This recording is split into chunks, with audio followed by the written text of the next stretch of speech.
Welcome back, everybody, to another fantastic night at the Red Wagon Inn. We have an awesome show planned for you, and we've got some awesome people over here at the Red Wagon Inn to my left, your right. Being that it's still early days, I want everybody to be able to introduce themselves so that everybody knows who the staff is and what we do and how we're going to do it. So I'm hoping that everybody's going to have an awesome night tonight. Hello to everybody on stream. Thanks for joining us. We've got some major giveaways coming up that we want to be able to talk about as well. But first, my name's Rybonator. I like to dungeon master. I like to pun, and I get punished for it by the by the chat, as nobody likes it when I do it. Jackie, can you intro yourself, please? Too early for the geophytes. I am Jackie. I am one half of Moonbeam Menagerie. Shout out to Serenity. I am a coder by day and dice smith by night. Drooby-doo, talk to me about you. Hi, I'm Drew. I'm with Dicey Encounters. I do a whole bunch of stuff and fun things, and I get to hang out with these cool cats. We are cool cats, and we have a specific cool cat in Xenia. Talk to us about the Level Up Dice, folks. My name's Bree. I am the social media manager for Level Up Dice. You see me here a lot. Thanks. I'm also Fortune Favors, so I do internet and I do dice. Do internet and dice. Alex, tell me about you. Hi, I'm Alex. I am the head honcho of Level Up Dice, and I like to walk on the beach. No, not really, actually. There's too many beaches in Australia, but yes, we're from down under, and that's about it. That's about it. One other thing I want to do tonight is we are now 4 episodes in, so either tonight or early tomorrow morning, all 4 of these episodes are going to go up to where everybody can rewatch them if you want to watch from the very beginning, so that way you can follow through and learn about all these characters from the beginning. But because we need some recap going before we do the recap so everybody knows who they are, I need an elevator speech. I need a 30-second or less description of each of your characters. Let's start one more time. Xenia, rather than Jackie, tell me about you. Xenia is a Leonin Tempest cleric, and she wears this nice red toga with her nice, beautiful red mohawk, and she's a little bit of badass and can be a little bit intimidating. Definitely can be intimidating. Team, talk to me about you. Ataram Team Himutranu. I have a familiar name, Ata the Jackal. Seems pretty laid back, chill dude. Not much gets him going except for, desert gods and things like that. He is an arcane archer and has fun shooting the pew pew. He do shoot the pew pew, and nothing gets him going like a god of the sand. Summer, tell me about you. Summer is a very spectacular rat lady from Down Under. She likes to be mean to people and hurt them physically with her words, and she dearly loves her brother and her companions. Speaking of her brother.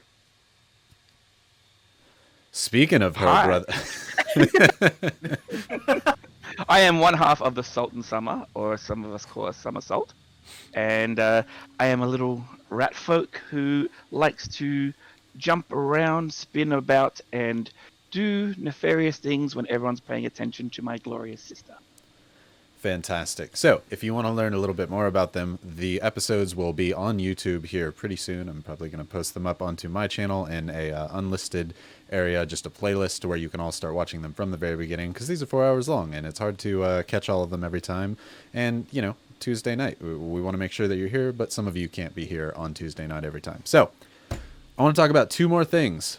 One more thing is the giveaways that we're going to be doing tonight. And I say we start off with our first giveaway, which is going to be from Level Up Dice. So Alex is going to be rocking this giveaway for us. Tell them what they could win, Alex. Well, act now. And so do you have a picture up, or am I going to show you? Oh, yeah, I got it's already up on there. Ah, sweet. I'm not delayed at all. So these are a wonderful set of Tiger's Eye. Now, the latest batch of Tiger's Eye that we managed to procure has a really nice, super detailed level of striation. In fact, every single one of the die that's been hand-cured in this set, you can just stare at for hours on end. So I have been staring at them for hours on end, and it might be your turn to stare at them after this giveaway. Somebody has to stare at them as we win them, and I already see the chat is really, really liking those. So that's the first giveaway we're going to do, so make sure that you're in there for that one. And I'm giving away another one of my sets tonight. I gave away one on the first one, and now we're back, and you may have seen my latest video. I'm going to be giving away my I Dream of Cherry Blossoms set. I made this one for Game Dev Con. It's the one that is supposed to look like cherry blossoms floating down a little anime river and whatnot. I'm super happy with this one. I will say, though, buyer beware for whoever wins this one. This is the one that I rolled just a shit ton of ones on when everybody completely derailed the campaign in session 2. Yeah. Can you use them this week? Oh, I'm using them this week, so I got to break them in this week. This will be their redeeming factor. If not, I will either be shipping you a lovely primed set ready to go, or a set that is cursed and I need to get out of my house. Does that mean that they're the set that killed our Dragonborn? But No, that was last session. That I used the opal set for that one. oh, of course. The Look opal at me set not knowing rolled what we're doing. high. And so y'all are going to be happy that I wasn't using that one, but we'll see if they can redeem themselves tonight, or if y'all get to break a second arc. Right. On this channel, and what we do is we do recaps. Normally, what we do is roll for recaps, and if you roll or if you have to do the recap and you do really well, you get a point of inspiration. If I have to do the recap, I get a go fuck myself point if I do it really badly, or if you all do it badly. But this time, we actually have a volunteer in Alex. He said he wants to try something. I'll allow it, but no, I will let chat decide whether you get the point of inspiration or if you get the GFY point. So we'll leave it to them. Recap us. Well, for the recap, I do need chat's help. So we can either do a normal, boring recap where I talk in my normal voice and everything else, or if you guys would like, we can do a recap from the eyes of Salt. Oh, So do you guys want? Do you guys want the recap from the eyes of Salt, or do you want the recap from Alex? we want salt. I want salt. Tell us now. Well, you're not the chat, are you? I'm in chat. Salt. Eyes of Salt. I'm That's hearing a- salt Yeah. unanimously. Thankfully, because otherwise I wasn't ready for the other one. Let's hear it. Let's hear a salty Blimey, recap. guys! So last week it was insane. Like literally, we're on the back of this giant like bug thing that is just going into the desert, and then this giant storm, like a massive bushfire that's just blimey levels of epic, like huge, was coming our way. And so then Summer decided to take a trip in her hat. A rat in a hat being caught by another rat while flying like a bat really was the moment we experienced. Now, while that happened, then I caught her and we looked around, and there's this giant, I mean, I'm talking about 40 elephants high crocodile, like huge legs, like massive. You think, yeah, I'm a small rat, it's going to be kind of big. No, man, 40 elephants high, man. So, of course, we just legged it hard, ran in that direction. But then, moment for pause, there was death.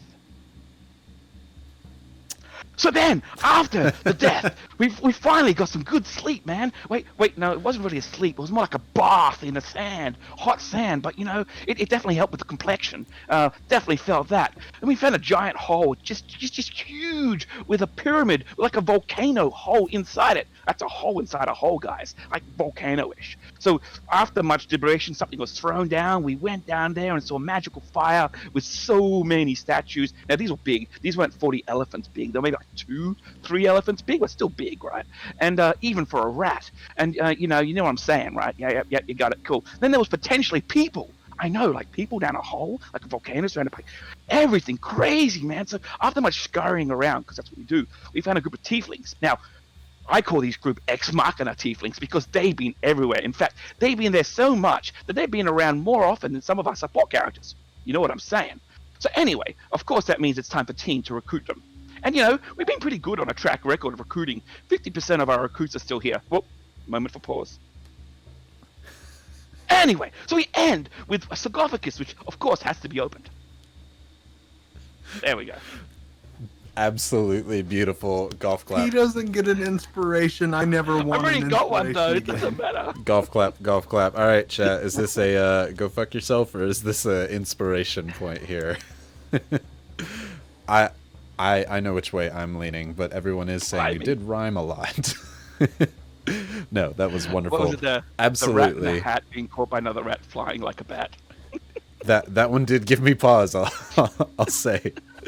Oh yeah, I'm not Wagon hearing thought. anything but Inspiration. inspiration. Inspiration to you, my friend. Fantastic recap.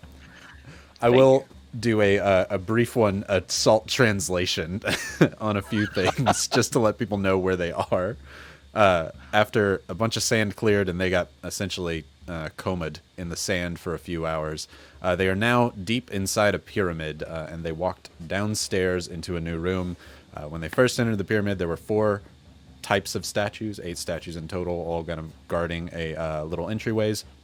There was a Sphinx, a Dragonborn holding a shield and a weapon, a kind of Anubis-like character, and a Carrion. So, there we go.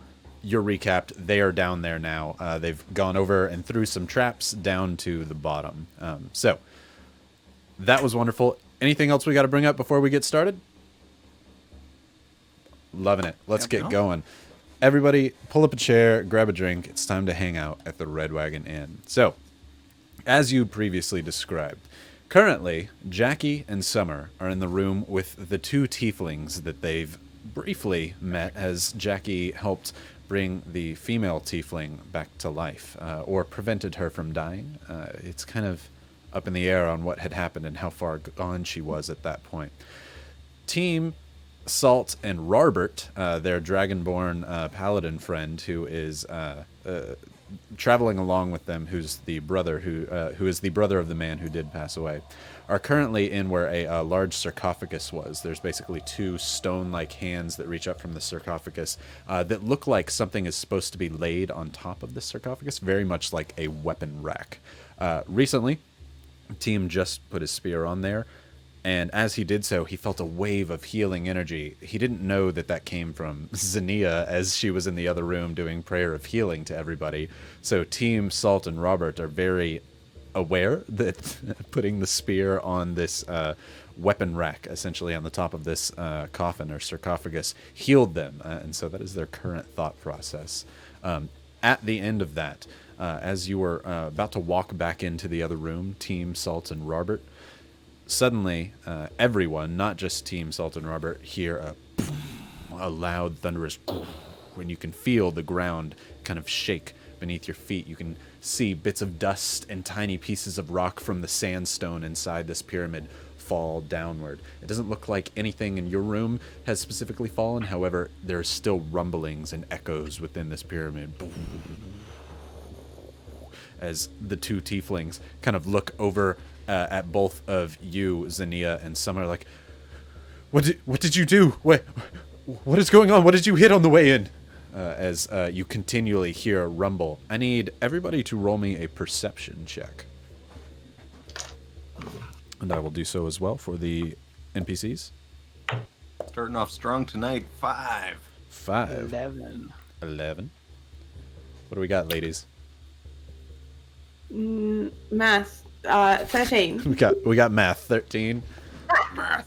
8. 8. Solid. Okay. You all hear nothing but the large rumbling coming through the hallways. The 2 tieflings' ears, as they're looking forward, kind of perk up and twitch a little bit as you see the 2 of them look at each other very quickly. They mentioned that they were husband and wife. They kind of have one of those internal unspoken language type bonds of people who've been together for a long time. They kind of look at each other and do the head tilt. What did you do coming in here? What did you break? Maybe someone's just really hungry. I should hope not. If he's come back, we're all doomed. You saw what he did.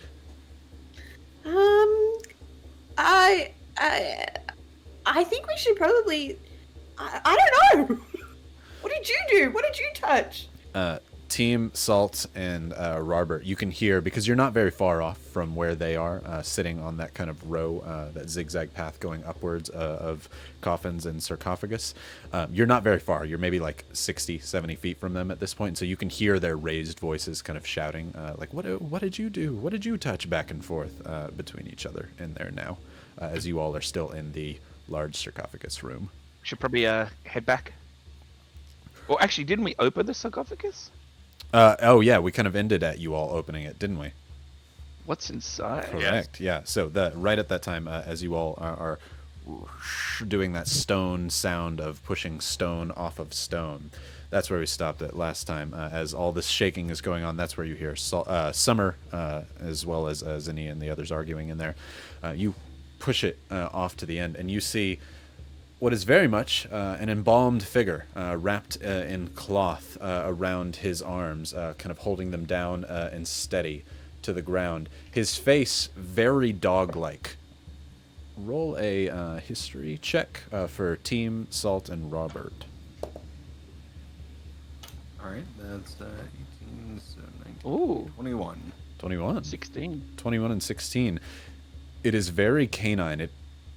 Though it is very, skin tight to the skull, it reminds you a lot of those statues that you saw walking in. You're not sure if it's the same person or not, as that statue was very much carved and made to look like it had fur and a well-eated person, somebody who's not skin and bones, where this one is essentially mummified. So it's hard to recognize, but it is of that same Anubis style face. Friend of yours? Not that I can see. I'm not gonna poke it. Not gonna- That would be Restrain. disrespectful and desecrating a tomb. Even more so than I already have. Robert looks No, this over is and- no friend of mine. I do not recall any people that look like this. I guess I don't know what I was expecting to find, but I guess a body makes sense.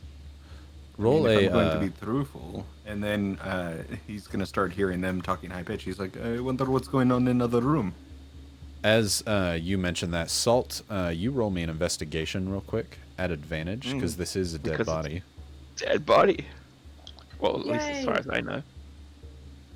Okay, we're not taking the 1. As So far as that as far as is- you know. Yeah. That's a 14 plus 2, so that's 16. If you ever ask me, can I search this man's body, I have advantage, and I say, no, you don't. That's going to be a pretty big cue. Guys, he's still alive. Right, 16. You immediately just kind of give it the once over. You're not like actively rummaging through his mummified remains or anything. However, you see his arms are crossed over like this in front of it, and his right hand is marked open. Rigor mortis, long since set in, no longer moved. His hand is open, and his thumb bent back and broken. Team, that's interesting. Team, that's This the is time very when you new. say, oh, what's going on in there? As Salt mentions, hey, this is interesting. So you have 2 threads to follow, whatever you want to do, but you have both of that information now. I think we should come back to this as he's looking up and seeing the sand falling from the ceiling. Let us make sure they are okay and did not set off any traps. Okay, let's go check it out. Okay, let's go. Let's go As come back. the 3 of you all walk back in, that's as y'all are arguing with the tieflings. He's like, we were here the whole time. You came in after us, and then suddenly this sound goes off. What do you mean, us? As the 3 of you all walk in, we've done nothing. Neither of That we. sounds fair. I'm panicked. The female tiefling kind of reaches up and grabs him by the collar and says, Thread, it's okay. Obviously, they've done nothing else besides what we've done in here. It is all right. But did you all hear the noise? Can I kind of pop out? Can I ascertain where the noise is coming from? Does it sound like it's all around us, or up, or out, or? It's still kind of shaking like a very, very small earthquake. You can, if you want to actively be like, I'm trying to look to see where this is coming from, you can roll another perception. Is the sound dead? The sound is not Okay. dead. It's dead Nat quiet 20. in there. Oh, nat 20. Solid. My rat ears are like, Almost like What? it was ordained in a story or magically timed. As soon as you start looking around for it, as the tieflings talk and they say, do you hear that noise? That's when, very, very quietly, you hear in the distance loud, what sounds to be like rock falls. More than just this shaking, you hear almost like a landslide coming somewhere down from the way that you came. I think we're gonna get super trapped in here. Can you hear those rocks falling? I don't think we're getting out the way we came in. Is that what that noise is? The female tiefling kind of speaks up. Yes, I know all about listening. I'm very good at it. I have these rat ears. Yep, definitely rocks. Certain. She looks up at her husband. Thread, I don't want to be trapped down here. We need to go. As he's like, come, and he kind of pulls her up by the collar of her shirt. She's still kind of limping from the damage that she took from the traps earlier. She looks to you, Zinnia, and puts like an arm on your shoulder and says, "Thank you, Leonin. Thank you." No problem. And I'm gonna yell for the rest of the party. Robert. Yeah, Salt. this is like as they're running up, you all see the tieflings coming up as they yell out for Robert, Salt, team, as you all kind of hurriedly slide up into there. And What did you all do? Who broke something? This thing broke. The thing we're in, it sounds like it's collapsing. Oh, Shit. not good. Do we need to get out It's of not here? great, mate. So should we I would assume so. leg it? We should leg it.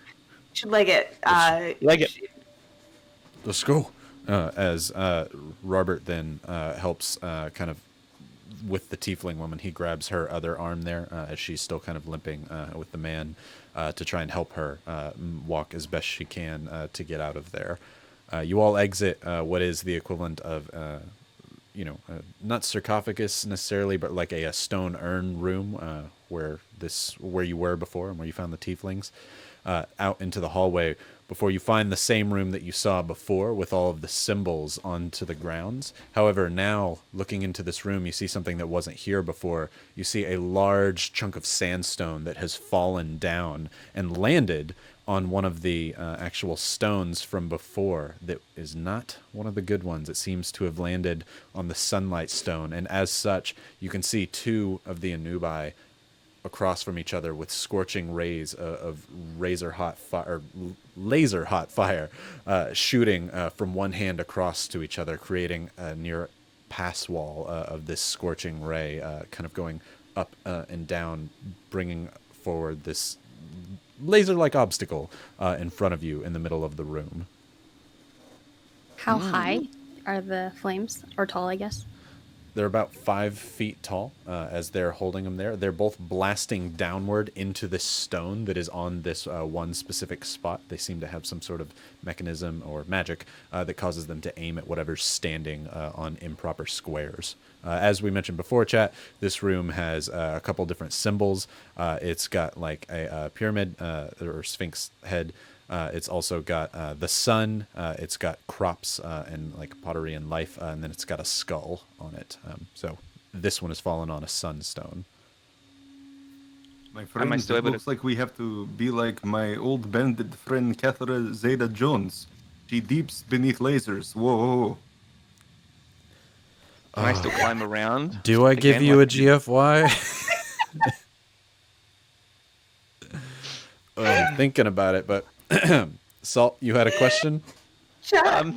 Continue the GFY. It's fine. I mean, how can you not? I mean, I'll let chat decide on that one. Oh my god. Give it to him, Rybonator. I'm new. What's a GFY point do? It's the opposite of inspiration. At any point in time, I could say, no, you have to roll again and have disadvantage. I'm seeing a GFY, yes. So, team, I'm going to have to give you one. Drew, It's you're good not to know getting that- GFY, brothers. You and Salt both have one GFY. It's good to know that chat is fair. It's a fair. It is true. and They don't just pick on me. God of chat. Yeah, that was earned. that was earned. Right. The funny thing about GFI is that GFY is that you don't know. It's like it could go either way. It could be inspiration, or Or it it could could be a GFY. Absolutely. Right. Okay, so back to my question: can I still climb around over the statues like I did on the way in? There seems to be enough area for you to be able to jump between some of the stones. However, the jump is made more difficult in that normally you would just jump from one stone to the other or one tile to the other. However, now in jumping, you wouldn't be able to jump over. However, you, Salt, Summer, climbing right over as rat folk do, you don't think that there's going to be a problem on that. So is there any way I could secure maybe some rope higher up that could help everyone else, Indiana Jones, swing across? Yes, and do you want to try? Of course. Okay, how are you going to do that?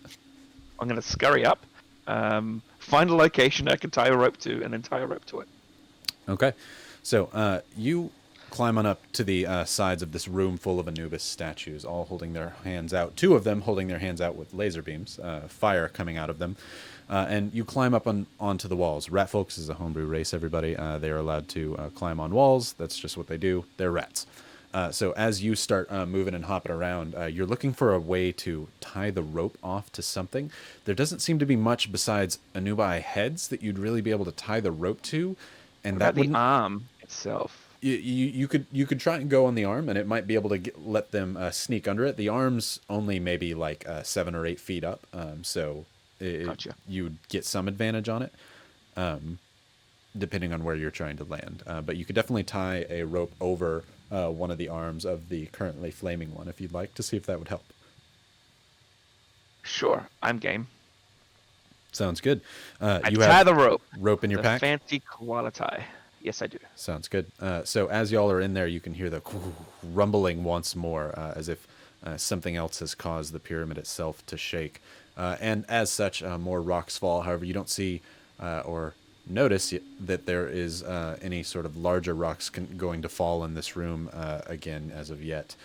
As Salt's doing this, you're tying a rope under the arm of the current Anubis. You can feel it kind of move and sway as the somewhat alive Anubi are moving their hands with the rope, or with the lasers that they're doing.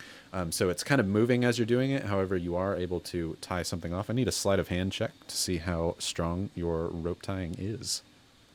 My rope tying is usually quite strong. So strong. And with Use- a plus use stick for 7, rope it's tying. going to sit at 16. 16. Okay.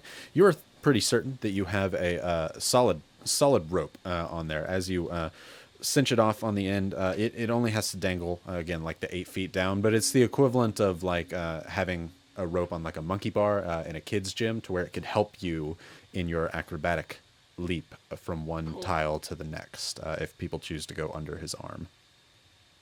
Awesome. And I yell, yo, rope! And then point to the rope. Great. Tieflings, go.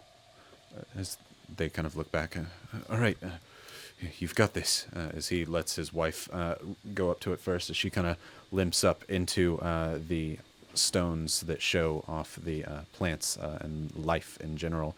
Steps on one, hops from a corner to another very easy. However, there is a gap, maybe about 10 feet before she'd be able to get to another one. And so she's going to try and use your rope to swing across as best she can. Oh, somebody is lucky to get these dice. That's a nat 20. So I'm saying you probably want these dice now. So she jumps and grabs onto the rope. And as such, she seems to show near cat-like grace as she flings right over onto one of the plant life tiles below her feet, and looks back at everybody and gives the kind of, "It's okay. Come. The rope will hold." As she then hops to some of the corner ones, which are very, very easy, and then gets over to the end of the room with seemingly no problem. Her husband immediately follows her and attempts the same maneuver. Also, no problems, though not a nat 20 backflip-esque no problems, as he takes the rope, slides right across, extending his jump range over to the next one, and then makes his way to the end of the room. They start moving their way over towards the staircase where you all came, and kind of look back at you like, "Come, let's go, it's coming down." What's Robert doing? Does he look like he's getting ready to jump, or? Robert's, a gentleman that he is letting everybody else go first. Cool. Don't you dare kill him. I don't kill It's okay, NPCs I'm that going people in the back. love. He pushes forward for Summer and Zania, then he's like, go. Yeah, I'm gonna scurry across the same way my brother did. No worries for you. You don't have to have an acrobatics check. You scurry right on over. Zania. All right, I will follow. Sounds Athletics, good. acrobatics. For you, dealer's choice if you want to try and strength your way to yeet yourself off the rope, or if you're trying to swing. She's across. much more yeety than swingy, so Be let's more do. yeety then. Oh, that's a 2 plus 4. That's a 6. Oh, a solid 6. I'm not rolling well.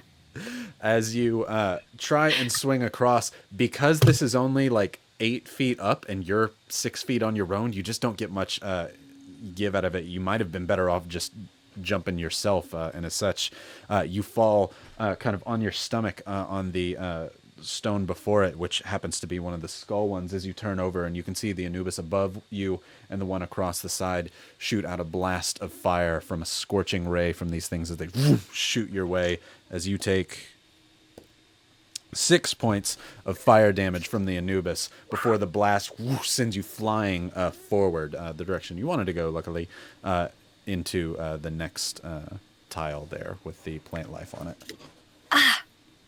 Singed. Some fur's missing. Zinnia, it hurts, doesn't it? It's a little. Are you okay? Robert kind of yells out. I'm good from the floor, still just like. Okay. The tieflings noticeably do not rush to your side, though you rush to theirs. Robert says, "Team, go. Oh, no, it is quite all right. Go. You go first.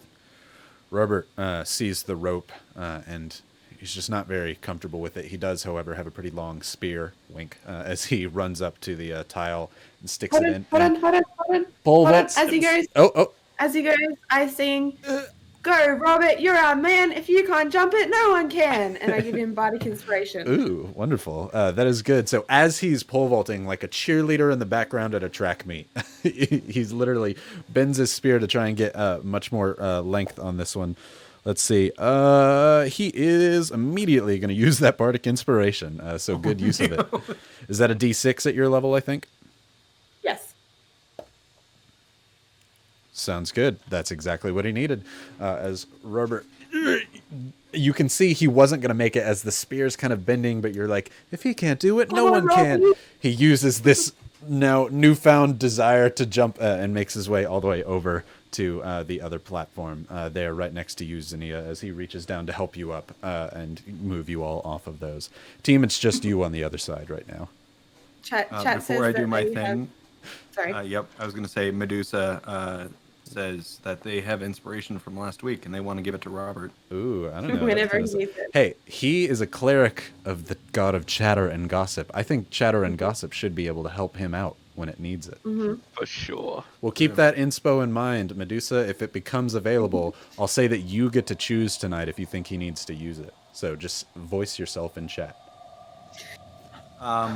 With that being said, the team looks to the rest. He sees everyone's all right, and he's going to acrobat the hell out of this. Do it. Hey, that's not Take the bad. camera That's out. a 14 plus 5. So that's a 19. This is going on YouTube. That is a solid jump. As you run over, you do a running start. You actually hop from one tile to the next. And yeah, you swan dive, and you actually roll on the other end of it. It's very hero-esque as you do so. So you kind of slam your way onto the other. Now everyone is on the other side. As soon as everybody's on the other side, the tieflings start moving their way up the stairs, and you can hear kind of yelling out, "Come on, let's go!" You do what you want, but they yell it out to you. Let's go. Come in. Sounds good. Scary. One thing I do want to point out that I did not get to talk about earlier, just because we're into it now and I wanted to be able to show as well. It's on the chat here, and I should have said something. It just completely spaced my mind. It's right behind my little cable here where my mic is. Tonight, we want to make sure that everybody is aware of the Lebanese Red Cross for the accident that happened this last week with the giant explosion. If you are feeling like you want to donate or give things to a cause, this is a pretty good one right now. They need a lot of help, and we just think that we wanted to be able to show our support. So they're up on chat here. It's a good cause, and we just wanted to be able to talk about it. So dangerous decision aside, we'll keep on moving. Right. Oh, can I add to that? Absolutely, you can. If anyone wants to throw any bits or subscriptions during this chat, we'll put all the proceeds towards it, and Level Up Dice will match it. Why not? Beautiful. Thank you, CEO. See, that's what you get when you're working with Robert Downey Jr. or I get to Iron Man. spend the money. Yeah. Folks. Fantastic. That means Bree, you gotta keep track of those. Yep. Bree be writing it down. There we go. Yes, Rarbert is a dragonborn. Of course, he's a Rarbert. Right. Rar. Tieflings have taken their way off up the stairs. As you said, you all begin to follow. Everything is still lit up by the fires that are moving around here and kind of lit on the torches and the braziers that seem to be magically lit from before. But as you're running up these stairs, you can see there are large chunks of sandstone and falling boulders that seem to have come off onto the ceiling, now blocking parts of the stairway. It's never anything that doesn't or that impedes your ability to walk over them so far. If more starts falling, that would be a bad deal. But it just kind of slows you down just a little bit as you're going up these stairs. There are big rocks that you kind of either have to sidestep or do a quick like hop over onto the wall. So fantastic. Oh, also, thank you, Lushams, for immediately donating. See what good people. Thank you. Yeah. Right. As you get closer to the top, you all hear a scream come out from the top of the stairs as you make your way up. You hear it's very feminine, but I can't do it. But it's whatever. It's a very high pitched feminine scream coming out before you round the corner and look up at the top as you see the tiefling woman being held in her husband's arms there. This room noticeably darker than it was when you came up before, as all of you eventually peek your way up to the top of the staircase, and you can see the ladder in which you were, or the ladder in which you originally descended down into this pyramid is currently completely overtaken by sand. Not sandstone, it hasn't collapsed. You might be able to dig your way out of there, but it might take some time. However, other bits of the pyramid have started collapsing in on itself as well. The one with the dragonborn side there, with the sun on its shield and the spear to his side, one of the dragonborn statues has completely collapsed and crumbled, and sand has fallen in from outside of the pyramid, as this pyramid is under sand here, and its entrance is completely covered, and the fires that were once under it are doused by the sand. The other ones appear to be fine, but there are large bits of sandstone dropped all around this area that was not there before. Does that mean the volcano hole is like pouring in sand, or can we still see the hole? The hole is currently stopped, the equivalent of like if you were pouring sand into like an hourglass, but the hourglass, the sand reached all the way to the top, so no more sand could even come in, you know what I mean? There's a ramp up of sand that reaches to this ladder hole down through the top, but nothing else can come in as it is all the way filled for the time being. Well, crap. I think we need to dig. No, we're not getting trapped here. Do we dig? Do we dig and get out of here? I think that would be a wonderful idea to dig. This does not need to be our tomb. No, When it you does say not. dig usually means down, where we come We're from. digging up, my friend. Digging up. Oh, we have a hype train. What's up, hype train? Whoop, whoop, whoop. Train. Whoop, whoop. Right. Continue with what you're saying. I just saw hype train and was hyped. That's okay. Super hyped. How do you dig up? I can't wait to learn. Yay, dictionaries. I have a shield. We can begin shoveling the sand as quickly as possible. Like, I am just super perplexed by this idea of digging up. Like, even though we're used to being down under, but this is just. Well, that's how we get out, right? Dig up. I guess so. Dig up, yes. You And can, that's how we got the tunnels to get out of down under. I'm assuming. No, they Anyway. dug down to get to us. Right. Yeah. I think we would have It's not time up to under, discuss this is it? later. I It's think we down should under. start So digging. yeah, I mean, should we dig Robert up? agrees. He's like, let's go. Zinnia, come here. As you also are one of the other stronger ones, he's going to want your help on this one. I also have a shield. You both run up this sand dune, which is very vertical. It's hard to even get your way kind of up there. It's almost climbing vertical on sand more than it is anything else. And it seems like every foot you get, you lose about half as the sand kind of starts pouring its way down. As the three of you start running up to the top of it. Once you get up there, you start taking your shields and just shoveling sand as much as you can out of the way and throwing it off to the side. The chamber is eerily quiet now. The rumbling, the kind of pounding on the pyramid has stopped. However, it is filled with the sounds of sand falling, and the whimpers of a woman who, in the arms of her husband. There, so you can hear Thrad comforting his wife. It's okay. We'll get out of here. If they're strong, they'll dig us out. If not, I will find you a way, sweetheart. We will not die down here. She's like, I just wanted to get out of the sand. We will not die here, as the three of you continue to shovel sand out. I totally misinterpret why she's crying and walk over and go, it's beautiful. It's like reverse digging. As you do so, Thrad, comforting his wife, and you obviously not making it any better, is the kind of guy who's not a fan of that. As you so, it's beautiful. It's like digging, but up. In Thrad reverse. with his arm in his but in reverse. His wife in his arms. He kind of shouts at you. She's like, "Shut up, rattling. Now's not the time."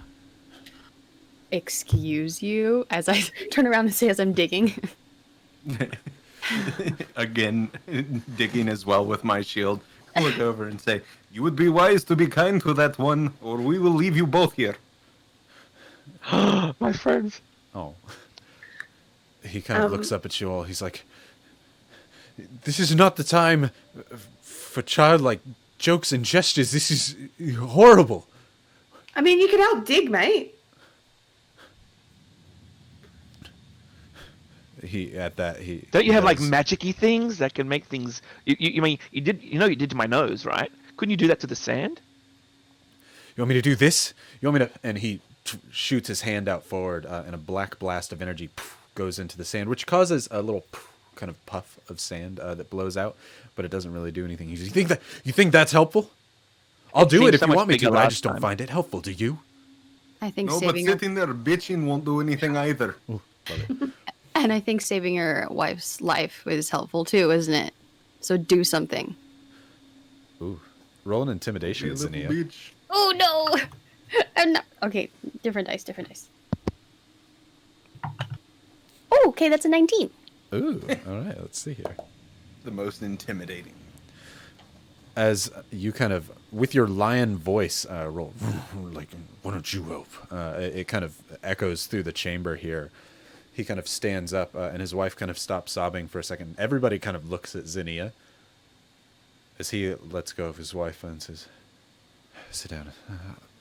Fine, I'll help." And he starts climbing his way up the sand. The first thing he does, he kind of stumbles in the sand and takes a faceful of this thing as he spits it out. And I giggle to myself. as you all climb your way, or he climbs his way up to the sand. Summer. I'm gonna dig and just get some sand in his face, accidentally on purpose. Okay, you're gonna go Like, up there oh, and dig and accidentally throw it at him. I'm so sorry. What else did I get you? I'm so sorry. I'm so sorry. I don't know what's going on. Right. So Summer, you go up there to help start digging things out as well. Salt, what are you doing during this time? As the female tiefling I'm kind next of to just the- sits there, head in hand. Yeah. Do we know her name, by the way, or not? No, you've heard his name, Thrad, which was suggested by chat. What's up? And her name is also suggested by chat, but you have not heard it yet. Okay, cool. Because I'm looking at my notes and I haven't got her name written down there. I turn to her, still kind of oblivious, thinking that maybe the husband's having a day, and go, "Look, they're digging up, and there's an exit there. It's exciting." She looks over at you. In your attempt to comfort her, she's, "I'll be excited if I can see sunlight again. We never should have come here." And she, eyes I mean, to you. we didn't really have much choice. There was a giant, crocodile, 40 elephants high. You have to remember that. And then you see a volcano hole, you have to go down it. I mean, it's a volcano hole. In a pyramid. Under sand. I guess That's the kind of guess you're thing right. that makes sense. So that's what makes sense as you throw sand by accident, quote, over into Thrad's face as he, "Watch where you're throwing that." as he's just using his hands and basically like a dog trying to scoop sand up and out of there.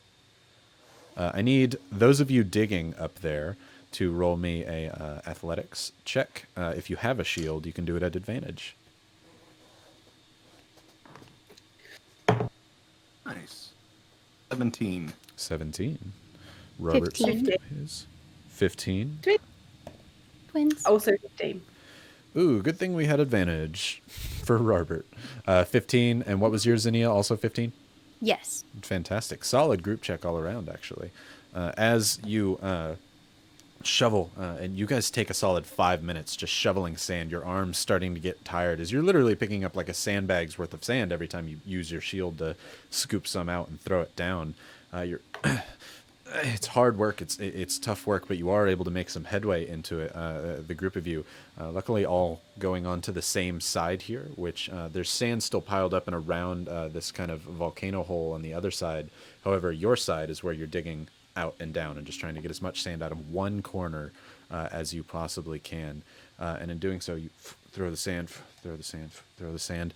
Eventually, Zinnia, with your shield, you hear metal that you hit, and you cling against metal with your shield as you're trying to throw your way further into the sand. Before you think you've hit what could be the ladder, what could be the back of the ladder, because it was on this kind of pillar going all the way up. You're not sure, but you think you've hit something here. I think I got something. I'm just gonna keep getting at it. Keep going at it. Robert's going to come over there and start trying to dig on your side even further as you do so. Team, what are you doing? Still? I would be doing the same. I would come over in that same area. Okay. Summer?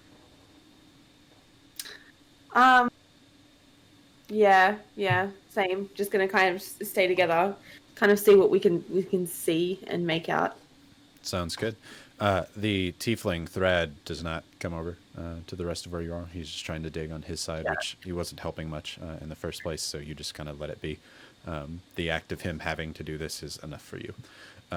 Before all of you start digging out, and yes, eventually you do start to see the sandstone pillar that made its way up and out of this volcano hole, and the ladder that was kind of built into this sandstone on one side. As you kind of dust the sand off, you see it here.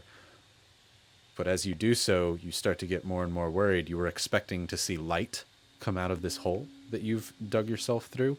It is dark up and above. You can look up there and you see what appears to be sand that is wet and packed heavily into this little volcano hole.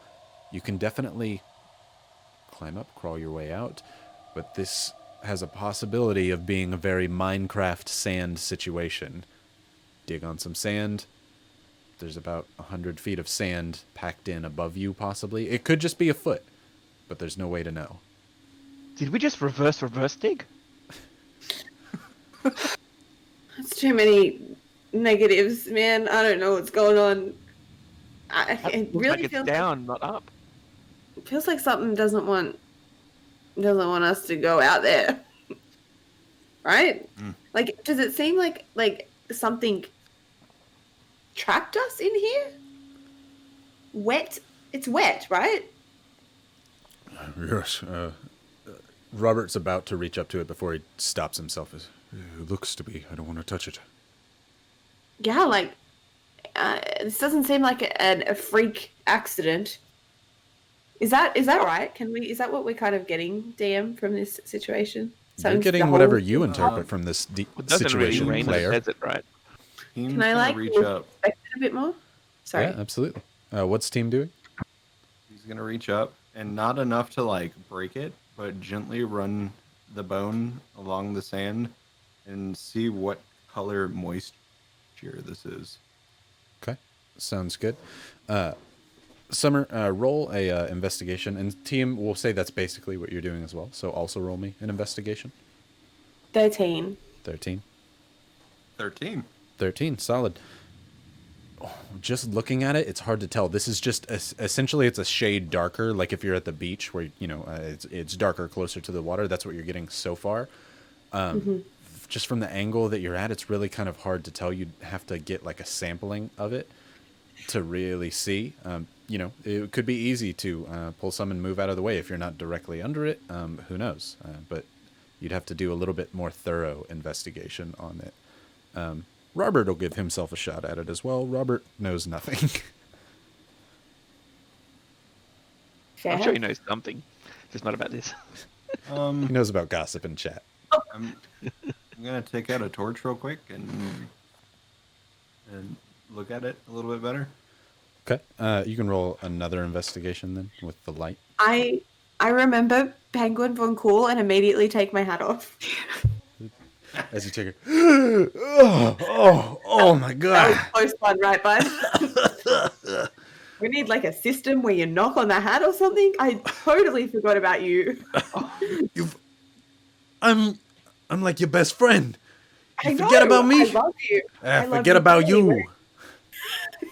We're in a bit of a sticky situation, Penguin. Oh, were I you lied. trapped somewhere? Is that what it is? You're trapped in some Okay. small confines? I get the irony. I get it, okay? Just chill out. I press the digitation, minor illusion, his little cigarette. I'm like, calm down. I'm sorry. He looks as if he's blowing smoke into your face, though no smoke comes out. Because it is just a stick. Like a cinnamon minor stick. illusion. I give him the vibe he wants. You give him the satisfaction of it. So he's like, don't forget about Penguin McCool ever again. You hear me? So sorry, Penguin. It's a very Hat tiny over voice as he here. does it. For those of you who don't know, they have a sentient penguin who was once cursed by a witch who lives in their hat, which is essentially a bag of holding. So that exists. There we go. Sorry. We Right. nearly lost it. The tieflings are like, Thrad specifically looks over into you and says, who the hell is this? It's Penguin, but TM looks like he's doing something real important, so we can discuss it in a minute if you like. You're a strange group. I'll give you that. Tim, you were looking. What did you roll in your new investigation? It was a dirty 20. Dirty 20. Tim, as you hold your torch up, dark vision works kind of like dog vision in that things become a little bit more gray and it's hard to see things in here. And since the room had become a little bit darker, it was hard to see as you hold the torch up to get a better look at things. The sand, normally very light brown, would have gone a darker brown with just water. This sand looks to be near crimson in color. This is what Drew the player thought.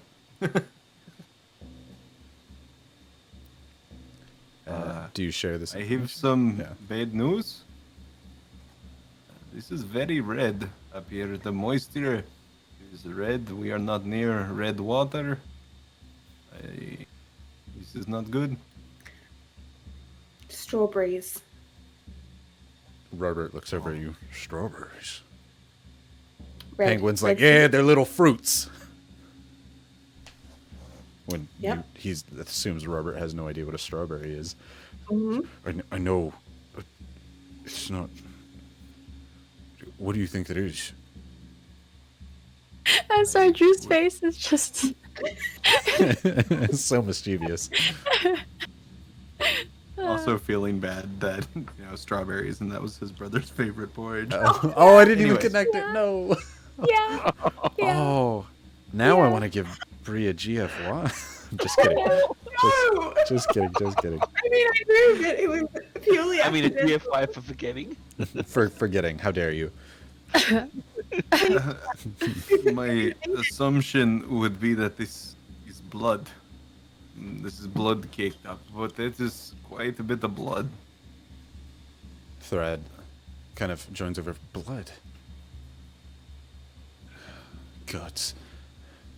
He just kind of sits down in the pile of sand. Fantastic.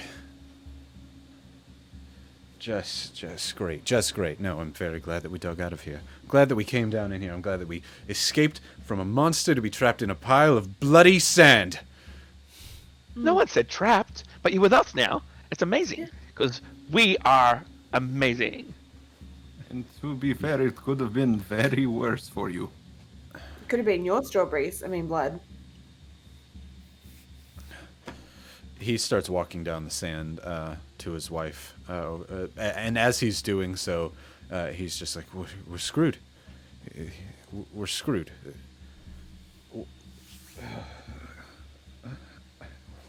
What are we mate? gonna You've do never been here? in a hole before? Not like this. Have you ever been in a hole plugged by blood? No, I haven't. If you have, I And- don't envy your life, rat. My life's been pretty amazing. There's many holes I've been in and out of. And there ain't a hole yet that has kept me in it. Otherwise, I wouldn't be here right now. Then fine, get us out of this hole, rat.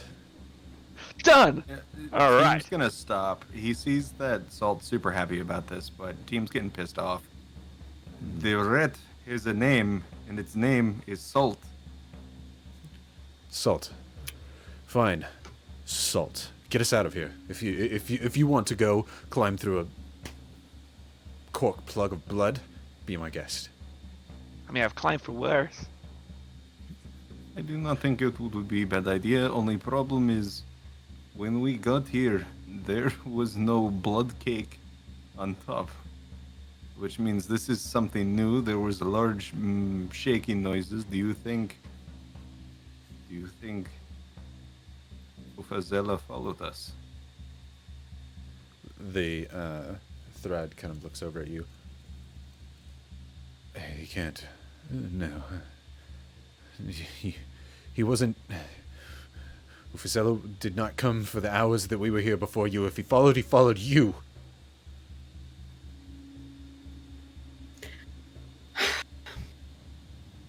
What do you want to do here, mate? Like what's your end game?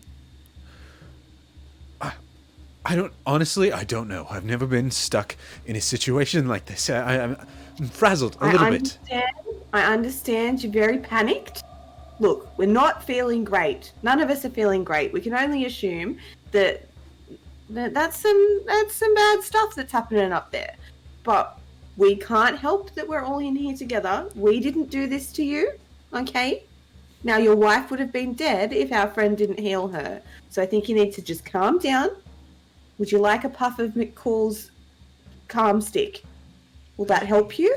As you try and calm him down, I need a persuasion roll from me. Calm stick. Calm stick. I'm going to use my inspiration Oh, okay.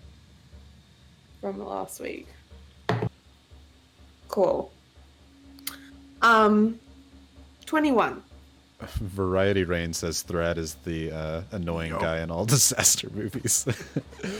21. As you convince him, your words are loud enough. He kind of backs off, but it more so stirs his wife than anything. As Siri speaks up and says, "Thrad, just shut up for a moment. They helped us. Let's think, and we'll get out of here. Okay?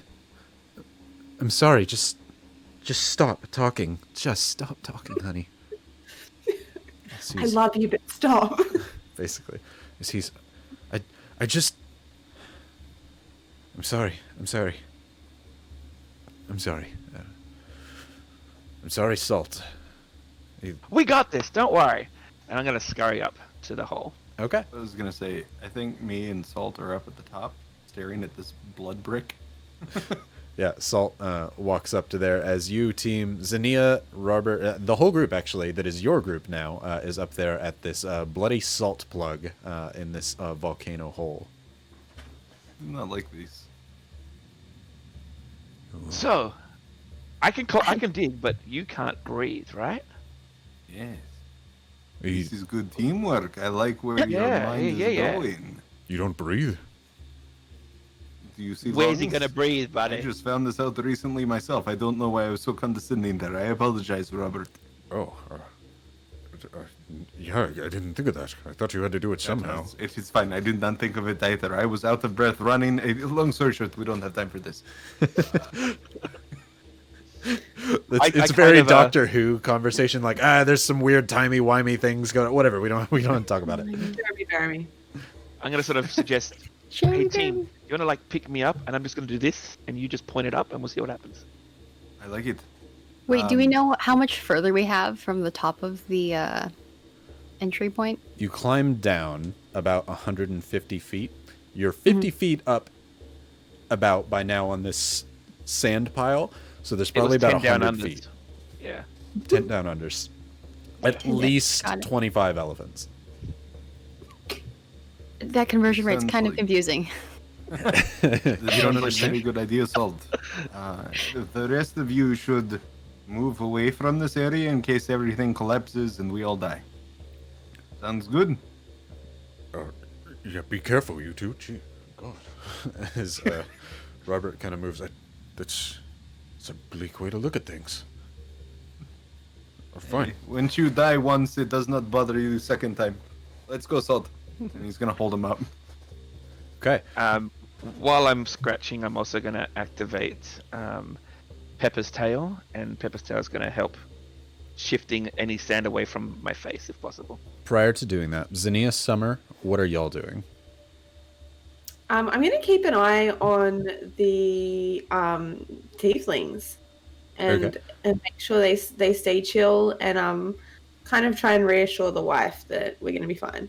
Are you staying up there with them or going down to the tieflings? I'm going to go down to the tieflings. Okay. Zinnia?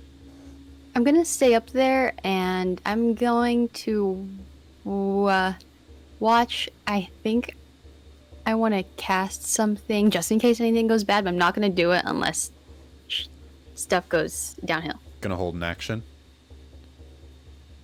Yes. Okay. What are you holding? And if stuff goes downhill, we'll say that's the trigger event. What are you holding? Okay, If so you want I to just was say I'm holding going. a spell and not reveal, then that's totally Yes. fine. Okay. Mhm, You're holding a spell ready to cast it. That's totally fine. Just Right. in case. Team and Salt, describe to me what it is that you're doing here on this cylinder plugged with bloody sand as you both stand underneath it. What are you doing? Well, I'm going to make some whirling noises as if I'm sort of futuristic in my mind machine going as a digger because it sounds like it's going to be fun doing that. Yep. And hopefully Team is going to position me in a way that works. Okay. To start off, Team's gonna start like doing this like spin and go like in circles while he's like digging like this. So it's like a circular dig. So you're trying to corkscrew it up. Whoa, whoa, whoa, whoa, whoa, whoa, whoa, whoa, whoa, whoa. Also using Pepper's tail, correct? Yeah, You that said- will keep the sand off my face as much as possible. Okay, yeah. For those of you who don't know, Pepper's tail is essentially a mage hand item that Salt has. Okay, so there is this plug of sand that is packed down into the bottom. As you all, you're holding up your ratfolk buddy as he begins to go with the tail basically windshield wipering across his face as you let him kind of grasp onto the bottom. And so my assumption is you're trying to scratch your way and pull sand out of the way for you to dig up through this hole, correct? I have no idea. I've never dug upwards before. What does Just Alex Alex exciting. do? What does Alex do? What I'm gonna What is I'm just making sure I've got the right description. got you. Well, the idea is to try to blast our way through it by digging away upwards, but Okay. bringing this as much sand down as possible so it goes past us as well. Sounds good. I haven't thought about what happens if it gets crumbled because I had a 4-hour sand bath last week, so Oh, well, fair enough. I think as much sand down as possible is a good descriptor as you start pulling off the bottom of this that was plugged. As soon as you do, this is very much, as I described and warned, a Minecraft situation where once you start pulling some of the sand, it dislodges, and it's a chain reaction as this huge, heavy burst of sand comes flooding down. It is wet sand, it is heavy sand. You and Team are under it. I need Salt and Team to make a dexterity saving throw, and Zinnia. I was going to do the thing. Do your thing. Do your thing. That's why I want to Okay. get to you first. I haven't cast this before, and it's her time being a Tempest cleric, so I'm not sure how strong it is. Okay. But I want to release Gust of Wind. Okay. Let me take a look at the spell and get a little bit more familiar with it, because I do like Okay. that idea. sounds awesome. Okay. Give me 2 seconds. Sure, no problem. According to D&D Beyond, not Con, a line of strong wind, 60 feet long and 10 feet wide, blasts from you in a direction you choose for the spell's duration, Ooh, okay. and so on and so forth. That's better than just gust. I would say that that is applicable in this situation. You literally pick the point being the bottom of this. As soon as Salt and team basically have Salt start scurrying into there, you start to see it move and shift down a little bit as instinctually, without warning them, you conjure up from Cumulonimbus himself some thunderous energy as you push it up. It is very Jean Grey, and as this wind and force is holding this bit of sand up. However, it does fall a little bit in tiny bits, make its way through as Salt, you and team suddenly, as preparing for an impending death as this thing comes down, you suddenly find it hovering above you as your hair flicks up and around you, Salt, as the beginning of this is right underneath. I don't know how long you can hold this for, Zania. 1 minute. Okay, sounds good. Salt team, what are you doing? I think we should move out of the way I think we've broken it. Let's do it. and then dive. You two run out of the way. Roll, roll, roll. Roll. Zania, as And- you're magnetoing sand up, and what? By the way, love this visual in my head as Gus is blowing sand up and around. Not only is it blowing sand up and around, some of the sand coming out and making its way through is wet, as it looks like blood is dripping through this gust of wind that you're holding this up there. It is both terrifying and really cool as you're holding this up there. Salt, you and team run down to the bottom. Robert cries out, "Zania, run!" Not really knowing what's going on. I actually would like to tackle Xenia as I'm getting out of the way, and like do a toboggan down the side with Xenia as the toboggan. Wowzers. I like this. Zania, you're so focused on this thing. I need team roll me an athletics check as you try and grab her and Breath of the Wild down with your shield. Natural 20. Oh, wonderful. As this huge avalanche of sand is about to come out as Zania, you can only hold it for so much longer. You feel your grip beginning to fade. However, suddenly your breath is knocked out of you as team grabs you and pulls you onto a shield as you suddenly are sliding down the sand, going your way through before the loudest as this outpouring of bloody wet sand covers this now hourglass pyramid of sand that comes falling down. You're literally riding it like Mulan and Mushu and them, where he's riding down and there's the avalanche following them as they're on the shield, as he's going for the Grabbing his cricket. eyebrows. Or as someone in chat said, Teams Pro Skater 3. Team's Pro Skater 3. As you reach through the sand looking for Penguin McCool, but no, it's just Mongols as you slide your way down further. So yeah, you go sliding down. Everybody down at the bottom, you're not immune to this avalanche of bloody sand coming your way. Even those of you sliding down, it is still going to fall its way down. I need dex saving throws from everybody. I try and pull the tieflings out, like grab each side of them and like dive with them. Okay. It's a 16 for team. It's a 16 for Robert. 14 for Zania. It's a really bad 12 for Salt. 13. 13. Okay. I'm going to roll for the tieflings. Okay. You are able to aid the tieflings. However, you do have your preference in tieflings. And so from the rolls that I got, you try and jump with them out of the way, but you focus more on trying to get an arm around the female tiefling and just trying to pull Thrad. But, you know, you're small rat folk and he's big tiefling. It doesn't pull him as much as throw him off balance. The bloody sand wave flies over everybody. Everybody actually is able to just dodge and get their way up or get to higher ground enough to not be hit by this thing. However, Thrad, seeing his wife kind of suddenly moving very quickly, thinking something bad happened to her, gets slammed against the sandstone wall by this wave of bloody sand that pummels him as Thrad takes a huge beating there. Not as much as those of you who would have been under the sand, though, as Thrad slams up against him. He's kind of buried halfway down. All of you, luckily, able to get your way up to high enough ground to not be affected by this. But you see Thrad, help, honey, as you have gotten the female tiefling up and out as well. She runs over there to try and help her husband out from being buried under the sand. see. I'll go help out as well. Yeah, I'll help him. She starts digging it out. Those of you who are going to help, you notice you're pulling up this wet sand and your hands come away covered in red blood. Though you're just touching sand, it still stains you as you do so. You're pulling it out of the way as Thread tries to like lift himself up. Eventually, you get enough out of the way to where he can like lift himself up and out of the sand there, and you think he's concerned, but he just kind of looks up wide-eyed to where Can we see the sun? the sand just came in. You do actually see a light coming down and through the hole. A light. Guys, do we want to Seems- go to the place where all the blood's coming from? I'm not. Me and Zinnia probably aren't on that side. We probably like went down the opposite side of Slid the away. slope. Yeah. There's not much other noise in here. You can see him or hear it in the distance, though. The team's gonna help Zinnia up first. 'Kay. Say sorry.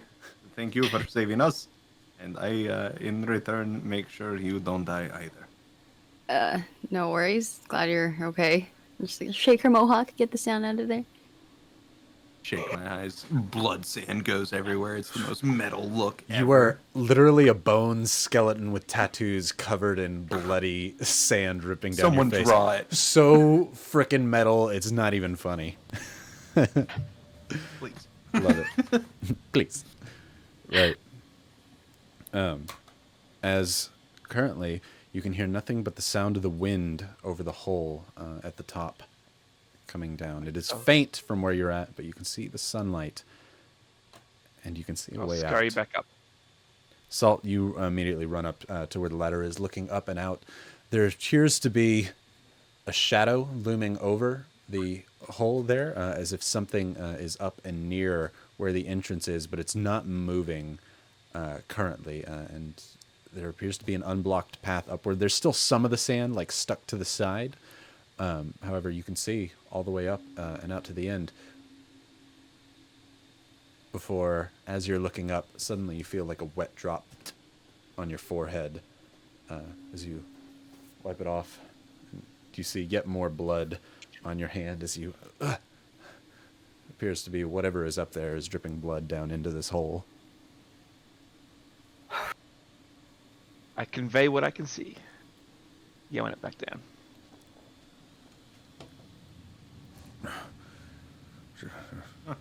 You asked for a way out, tieflings. Here's your way. After you. Thread looks at all of you.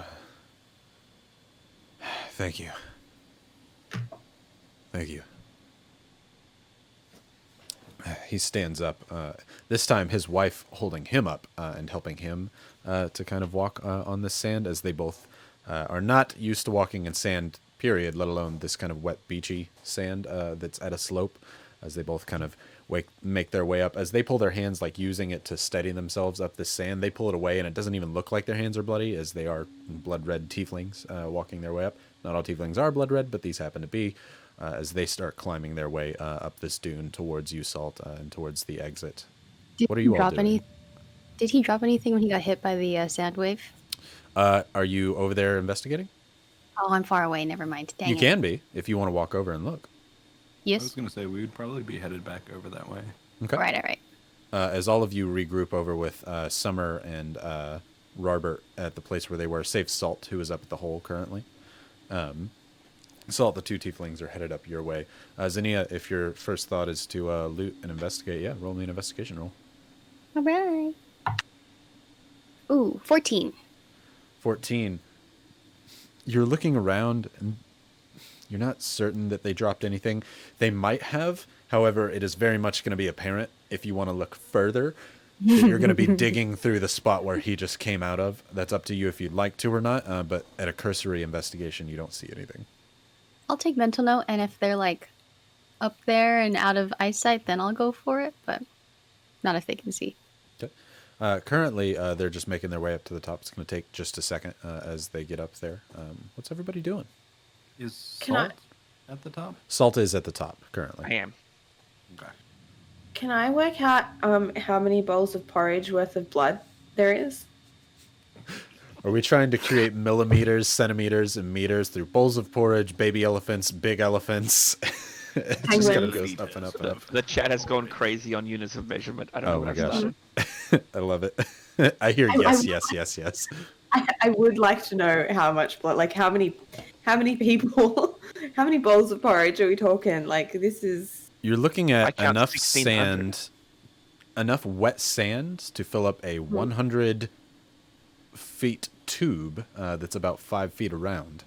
So, at many- least 10 elephants of blood. At least 10 How many elephants. down unders is that? Oh, that's the 10 down unders. That's one down under equals one elephant. So Down under Seth, is it looks like the it's about 40 elephants worth of crocodile. These are good units of I hate it measurement. here. I'm so glad that we finally adopted the metric system, guys. This is great. Okay, so we've got porridge is This is the volume. rat trick system. The Who said? Hold on, pause. Who said "wait" in Dead Brothers? Whoever said it, you get a Who said that? GFY. Who said that? Creative. Why? Oh, buddy, come on, man. GFY, right? No. Right? That's oh that chick. He was making fun of her. Oh that that chick chick. said it up there. Oh, that's a Okay. GFY for sure. Sorry, Oh. think creative. Ooh, that I chick knew gets you a would say GFY. something like that. That chick. She said, Shh. It would be that chick. So we, so there's like an unnatural amount of. Is there an unnatural amount of blood, or does it look like something really big's been killed? It looks like there's something leaking blood up there that Salt saw, but it's definitely unnatural if you're talking about a person dying. However, there are things larger than people.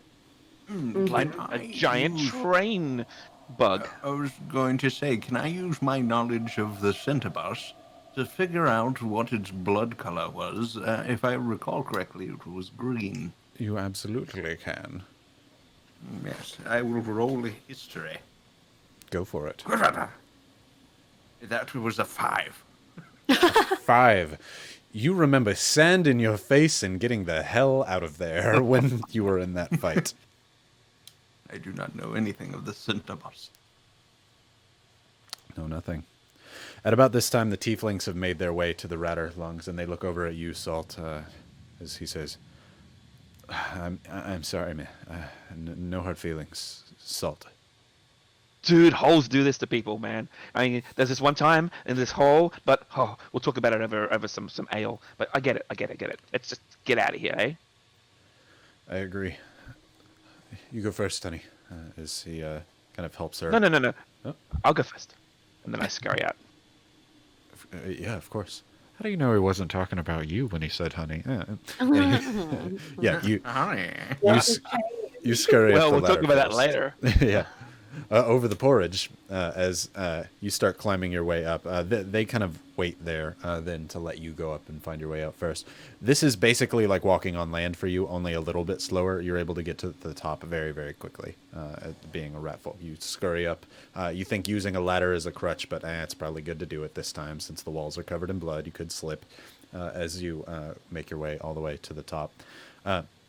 As you do so, you can see what appears to be a giant gash and open wound pouring out this blood. Very obvious at this point. However, it comes further into your view, and it solidifies that your thought was correct. As you get up to the entrance of this hatch on the top of the pyramid, you pull yourself up and over and take a look around before... You don't even need to roll a perception. It's like all you can see, basically. This bowl that you have walked down in of sand seems to have gathered what appear to be a large amount of armadillos, is what they're called here. Although that's, I think, the real term. I'm from Texas, I should say. I always just say armadillo, so it's armadillo. Armadillos, must be 7 or 8 of them here. That have had their armor ripped off of the top of them. So their shell, their back plates, ripped off of the top, and a giant bite out of their backs here.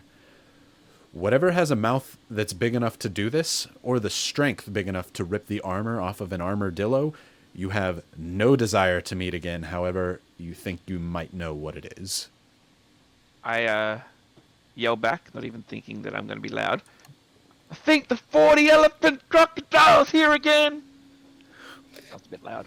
The In real tieflings life, too. kind of scoot back and look down at the rest of you. Do you think the 40 crocodile elephant can fit down the hole? I don't know how to respond to that. I don't think so. It's probably only Sid? one elephant wide. Oh no, we're doing it. We're doing it. We're doing it. That's okay. In my last campaign, we used to determine hit points by how many rat bites it could take. Since a rat bite was 1 hit point, we'd be like, man, it looks like it would take like 250 rats to take that thing down. Should you Ideas. get back in the hole? Do you? I mean, I don't you see see it it out right there? now, You answered his question. but I smell it. Robert looks at you all and says, I must pray.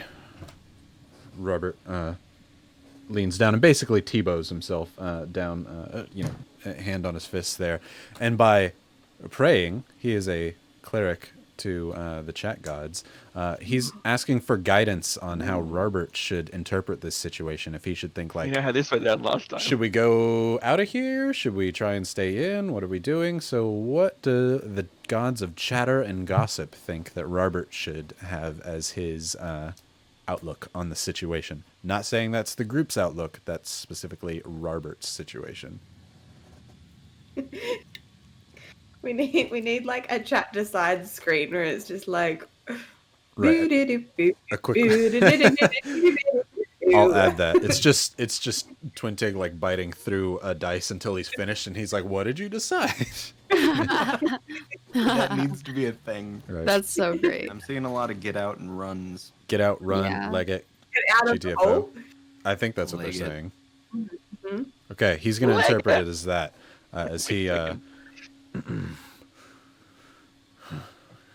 hear whispers in the winds coming out of the tunnel. The winds gossip, and they think that it's safe. They don't think that the beast is out there. I think we should go, and I think we should go soon. However, again, you all recognize this as one person's interpretation, not as I heard chat, and that's what they want. You all hear this Her as chat has Robert's multiple interpretation. personas. I just feel like Summer really loves Robert and is gonna do whatever he wants. Heavenly Aristocratic was like, I swear if y'all get Robert killed. Robert, I said I would let you be my compass man, so if you think we should leave, like, remember, you were going to make our decisions for us, help us be better people. Not saying you will be responsible if we all die, but I do think we should go. I think so Trust too. you, man. If you think this landscape is hellish and I choose not to be here anymore, we should leave.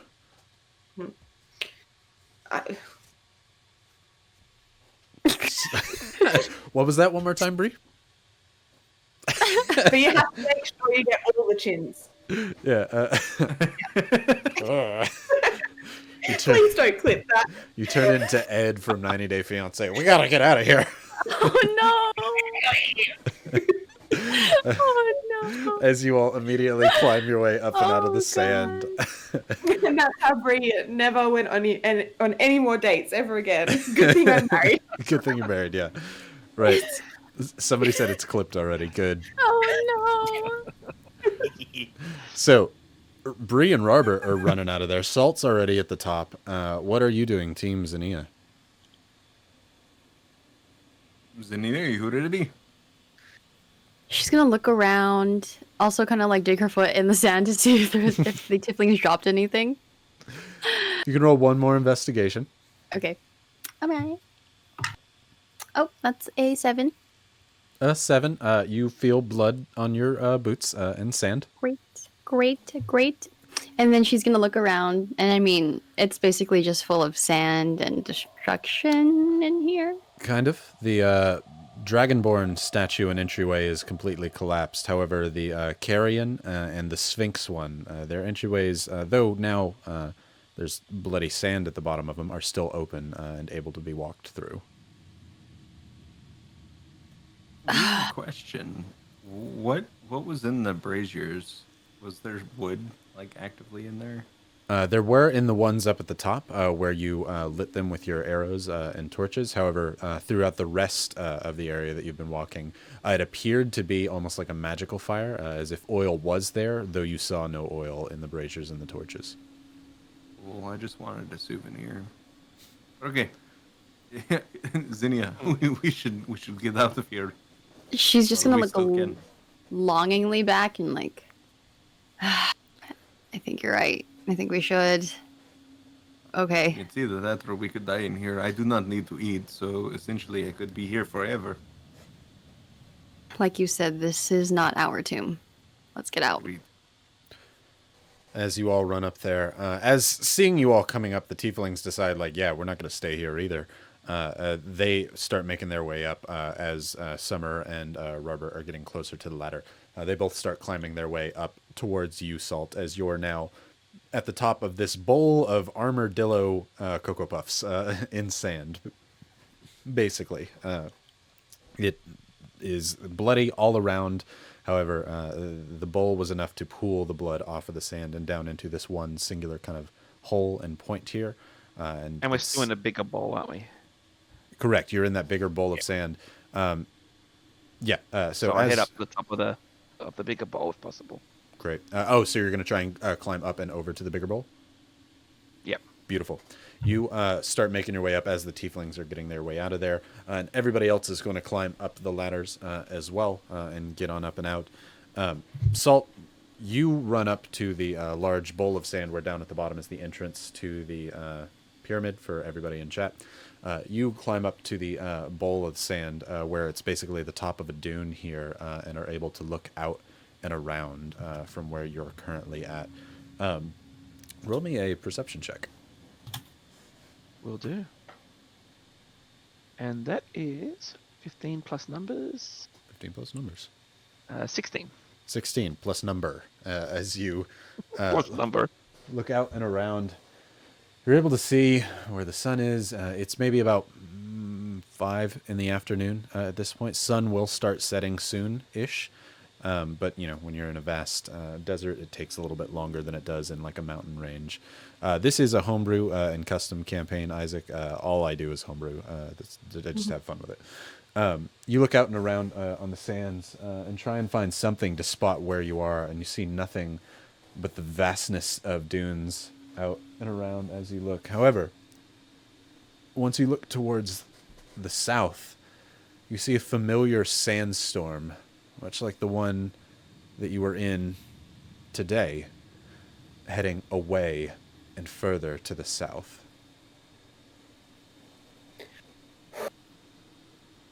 Is that where Oasis was? Or. You kind of lost track of your exact location. However, you were heading north out of the gates whenever y'all left originally.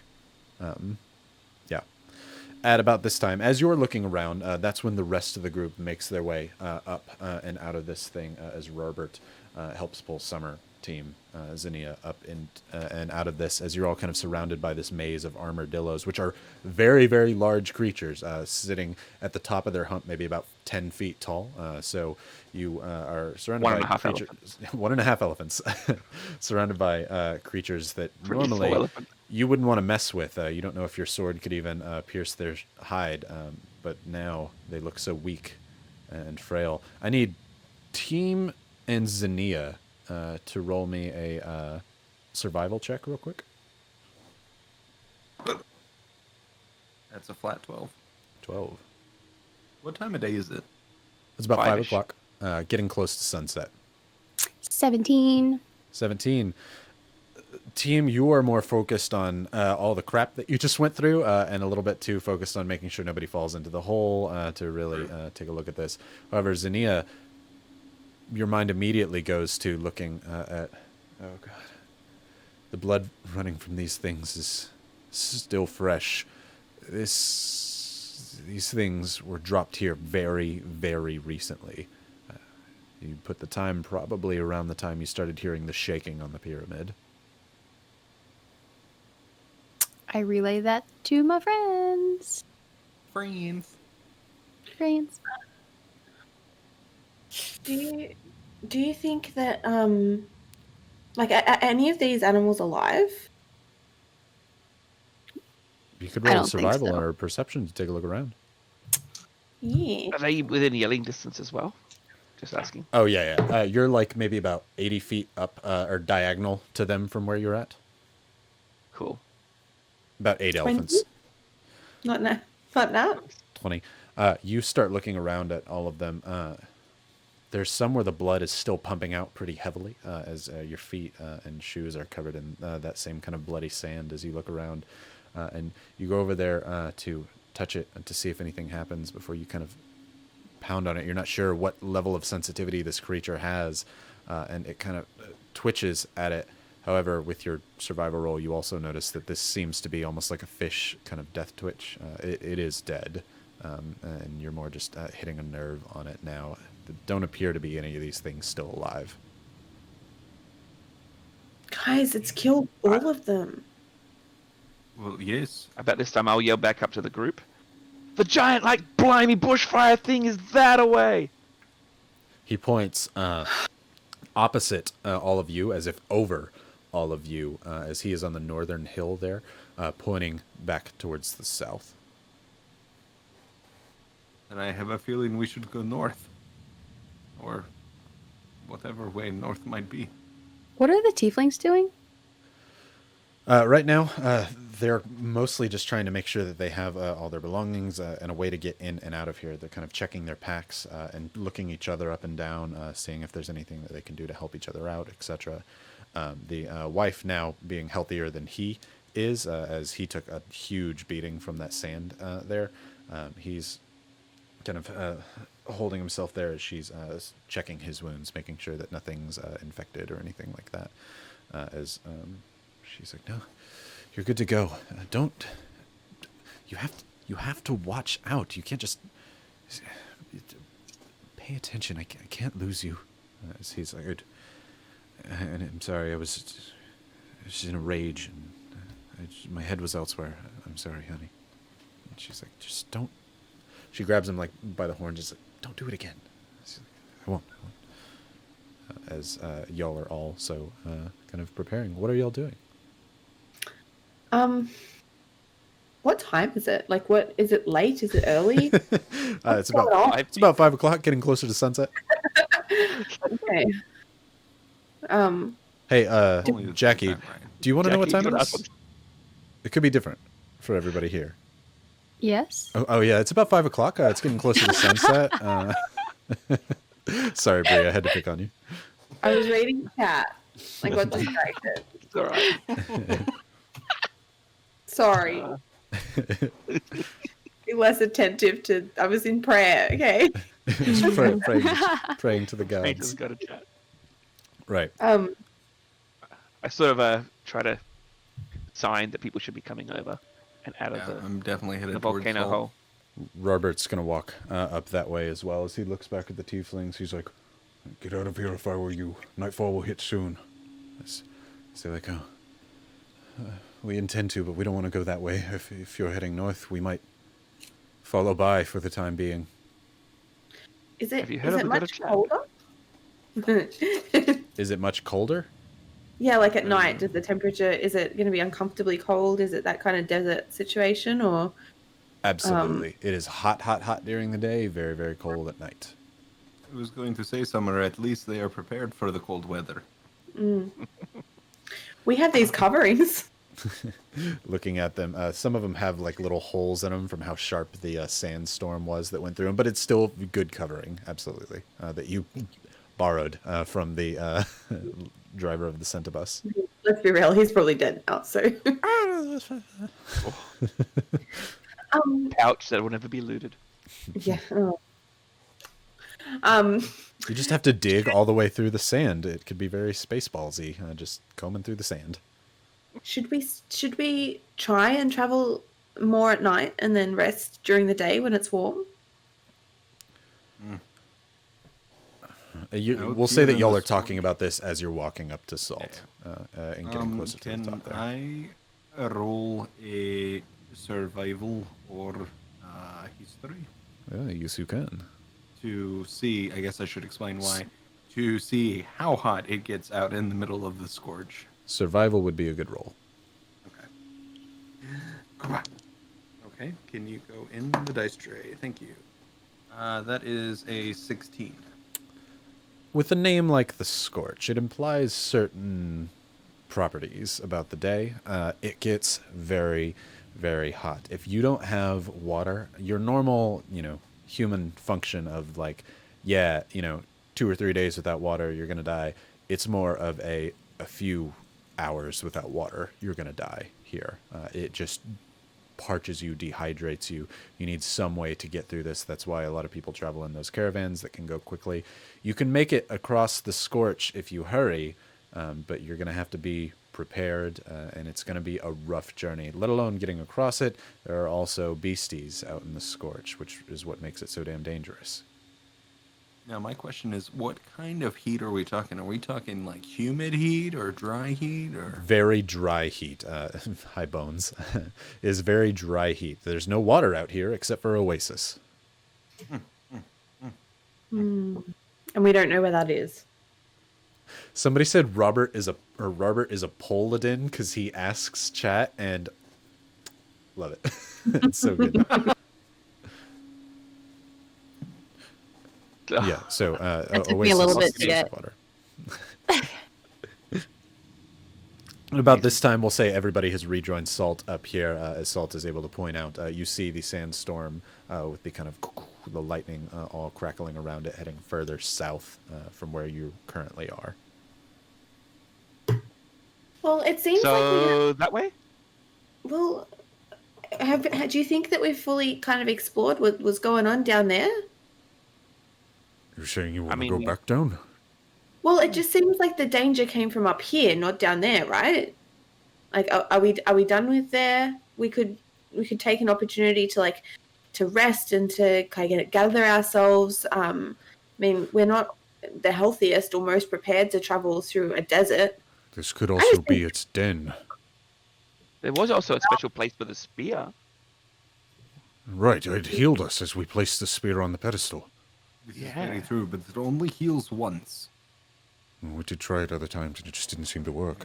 I kept slamming the spear into the thing. It only does it once. Zinnia does not correlate the timing between what she did and I'll put it to you this way: if we stay, we almost got trapped inside because of what that beast did. Mm-hmm. What if it was to collapse fully, and then we are all stuck in there, which would suck for all of you. Do we know how? Do we know how long it takes to get across the Scorch? Well, you could roll a. Well, you all came in a circus, so you know how long it took you with your kind of caravan that came through here. As far as on foot travel, you could roll a survival and guesstimate it yourself. It took you all 2 days with proper beasts that can help carry these things, beasts of burdens, armadillos, camels, etc. That helped you get your way through here. But on foot, maybe the same time, depending on how quick you're legging it. It kind of all depends, and when you're legging it. So, yeah, if you want to roll a survival for that, you could. 17. 17. You're not sure your heat tolerance and if that would slow you down. You think on an average day, you could definitely get through the Scorch in 2 days if you're able to hold and keep your strength up. Mm-hmm. That's not necessarily the case. Don't know. How prepared are we? How much water have you guys got? I mean, I thought we were just going to be chilling, riding on this bug thing. You all should have as much as your packs for your starting kit come with, which I'm guessing should be about 5 water skins each. Mm-hmm. I will, as if you choose to go through the Scorch and try and make your way through, I will tell you when you need your water. I have 1 water skin. Oh, you may have to share. It's alright, it's just I usually carry yours, right? sure. I pull out my water skin and open it, and it's just sand. Just Haven't refilled this in a couple of years. Just Oh man. I have one water skin that was gonna do me like just sipping, relaxing. I was kind of hoping there was gonna be like a food trolley on the train. Like how are you guys going for food and water? Are you desert ready? Who are you asking? Just the group. I'm assuming we're all kind of standing around I together. pull out some really, really, really, really old jerky. Dusty, even. I don't know if in this his still pocket. tastes good, but I have these. It might get to the point where it doesn't matter. Very well, man. It's true. Atta Well, likes them. I think we should leg it because that is a giant bushfire storm sightseeing with the giant crocodile lizardy 40 elephant high. Don't forget. And you know, we have mystical magical peoples who can, I'm sure, work it out. Isn't that right, magical peoples? The, I can make people feel good or bad. the tiefling man chooses that this armor is not going to work. He'll get some new armor as he throws his kind of leather vest off and is just currently in his like almost like peasant pants, you know, just very loose fit pants. As he takes his shirt off there, he says, "We have no desire to go back to that thing. No way we're going anywhere near that giant sandstorm. We're legging it north." Taking up on your tone of speech, we're legging it north. I hope that you all make a good decision for yourself, but we'll go with you if you choose to come with us. All right. Seems like we're going, right, team? Sounds I good. already start Start walking. walking. Okay. As you do so, the female one also takes off her armor part, but leaves her kind of undershirt on. It's very loose fitting. As she begins walking and following behind her husband there, Robert will absolutely not take his armor off. That's not his jam. However, you know, just by looking at him with his black scales, this is going to be a hard journey for Robert as he makes his way through here. It's specifically the reason the caravans said that they wouldn't want to hire him, as they get dehydrated very, very quickly. Just something to keep in mind. They're look starting at to walk this. forward. What are y'all doing?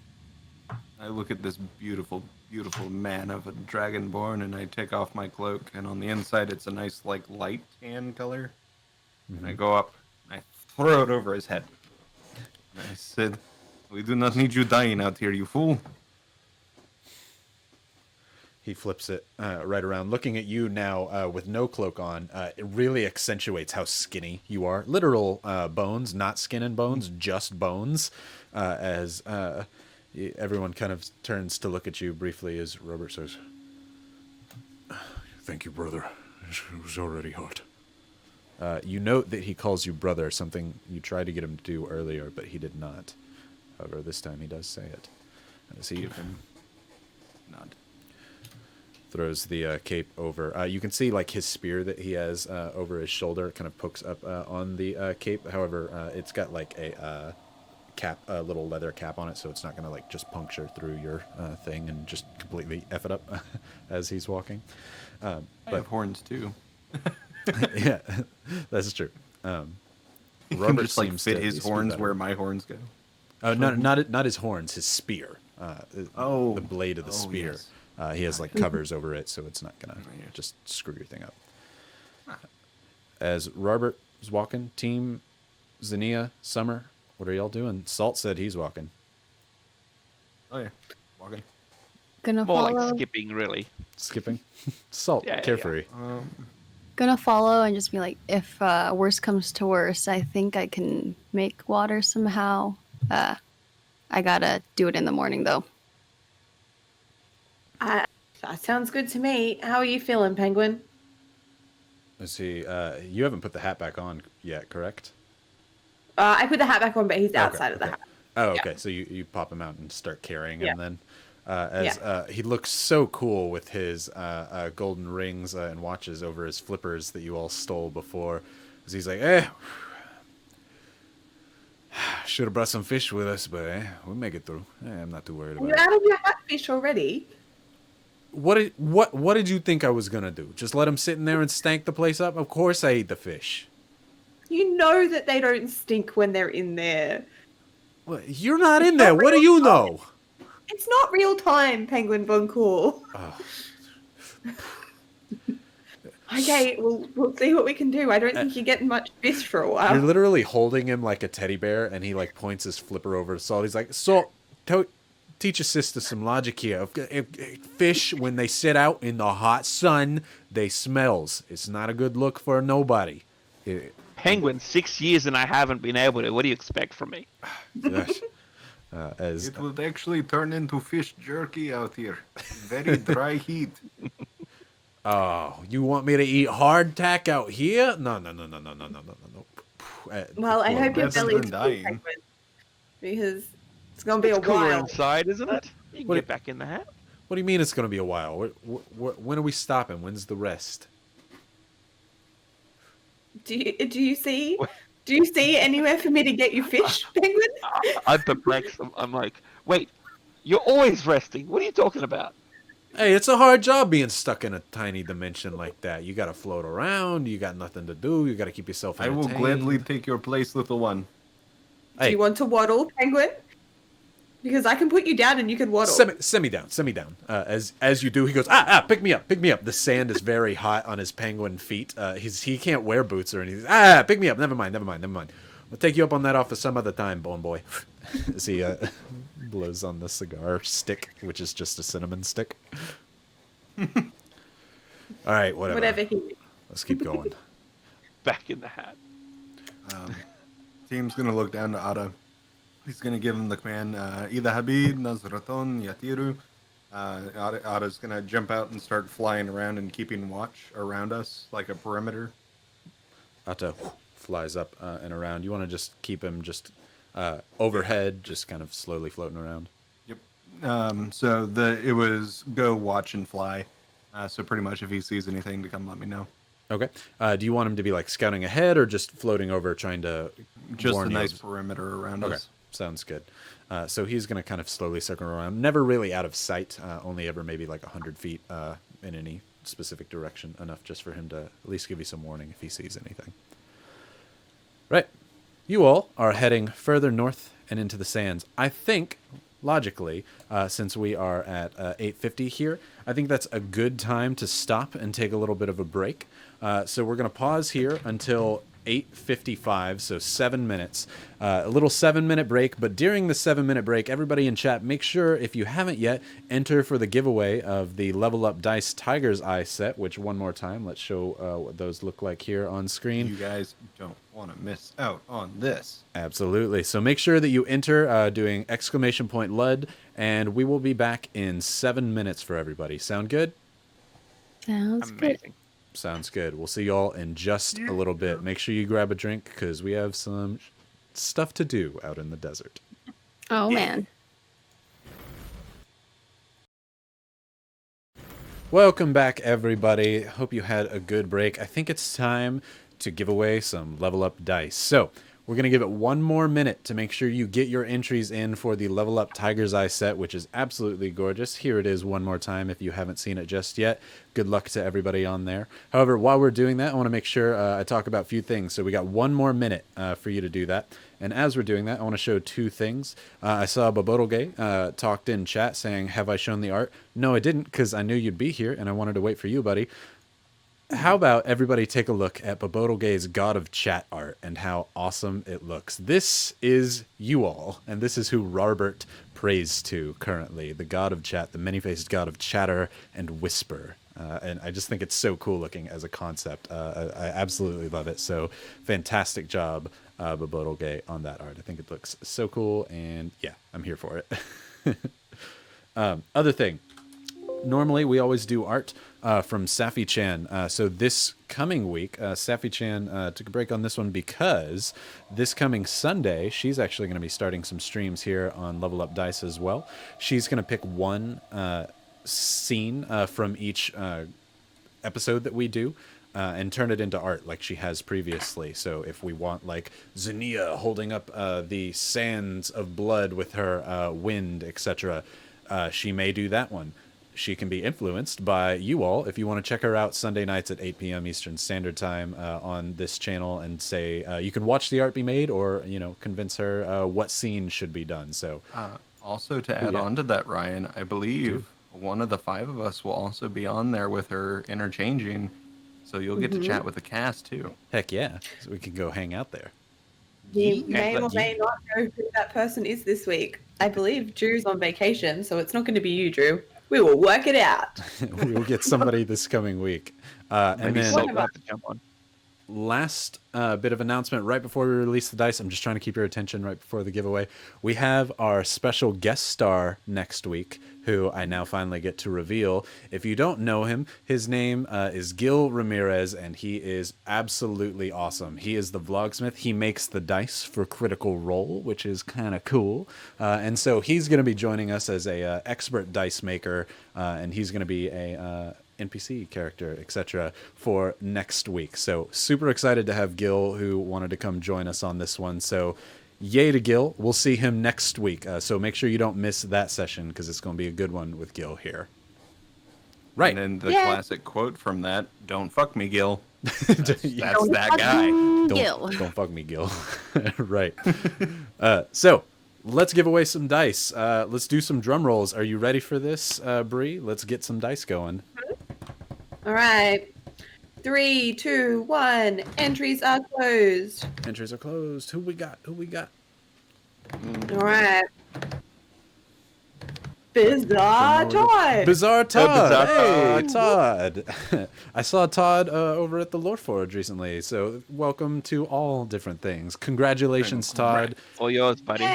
You win yourself this beautiful, lovely set of Level Up Tiger's Eye dice from Alex and crew. Congratulations, Todd. What a beautiful set. Awesome.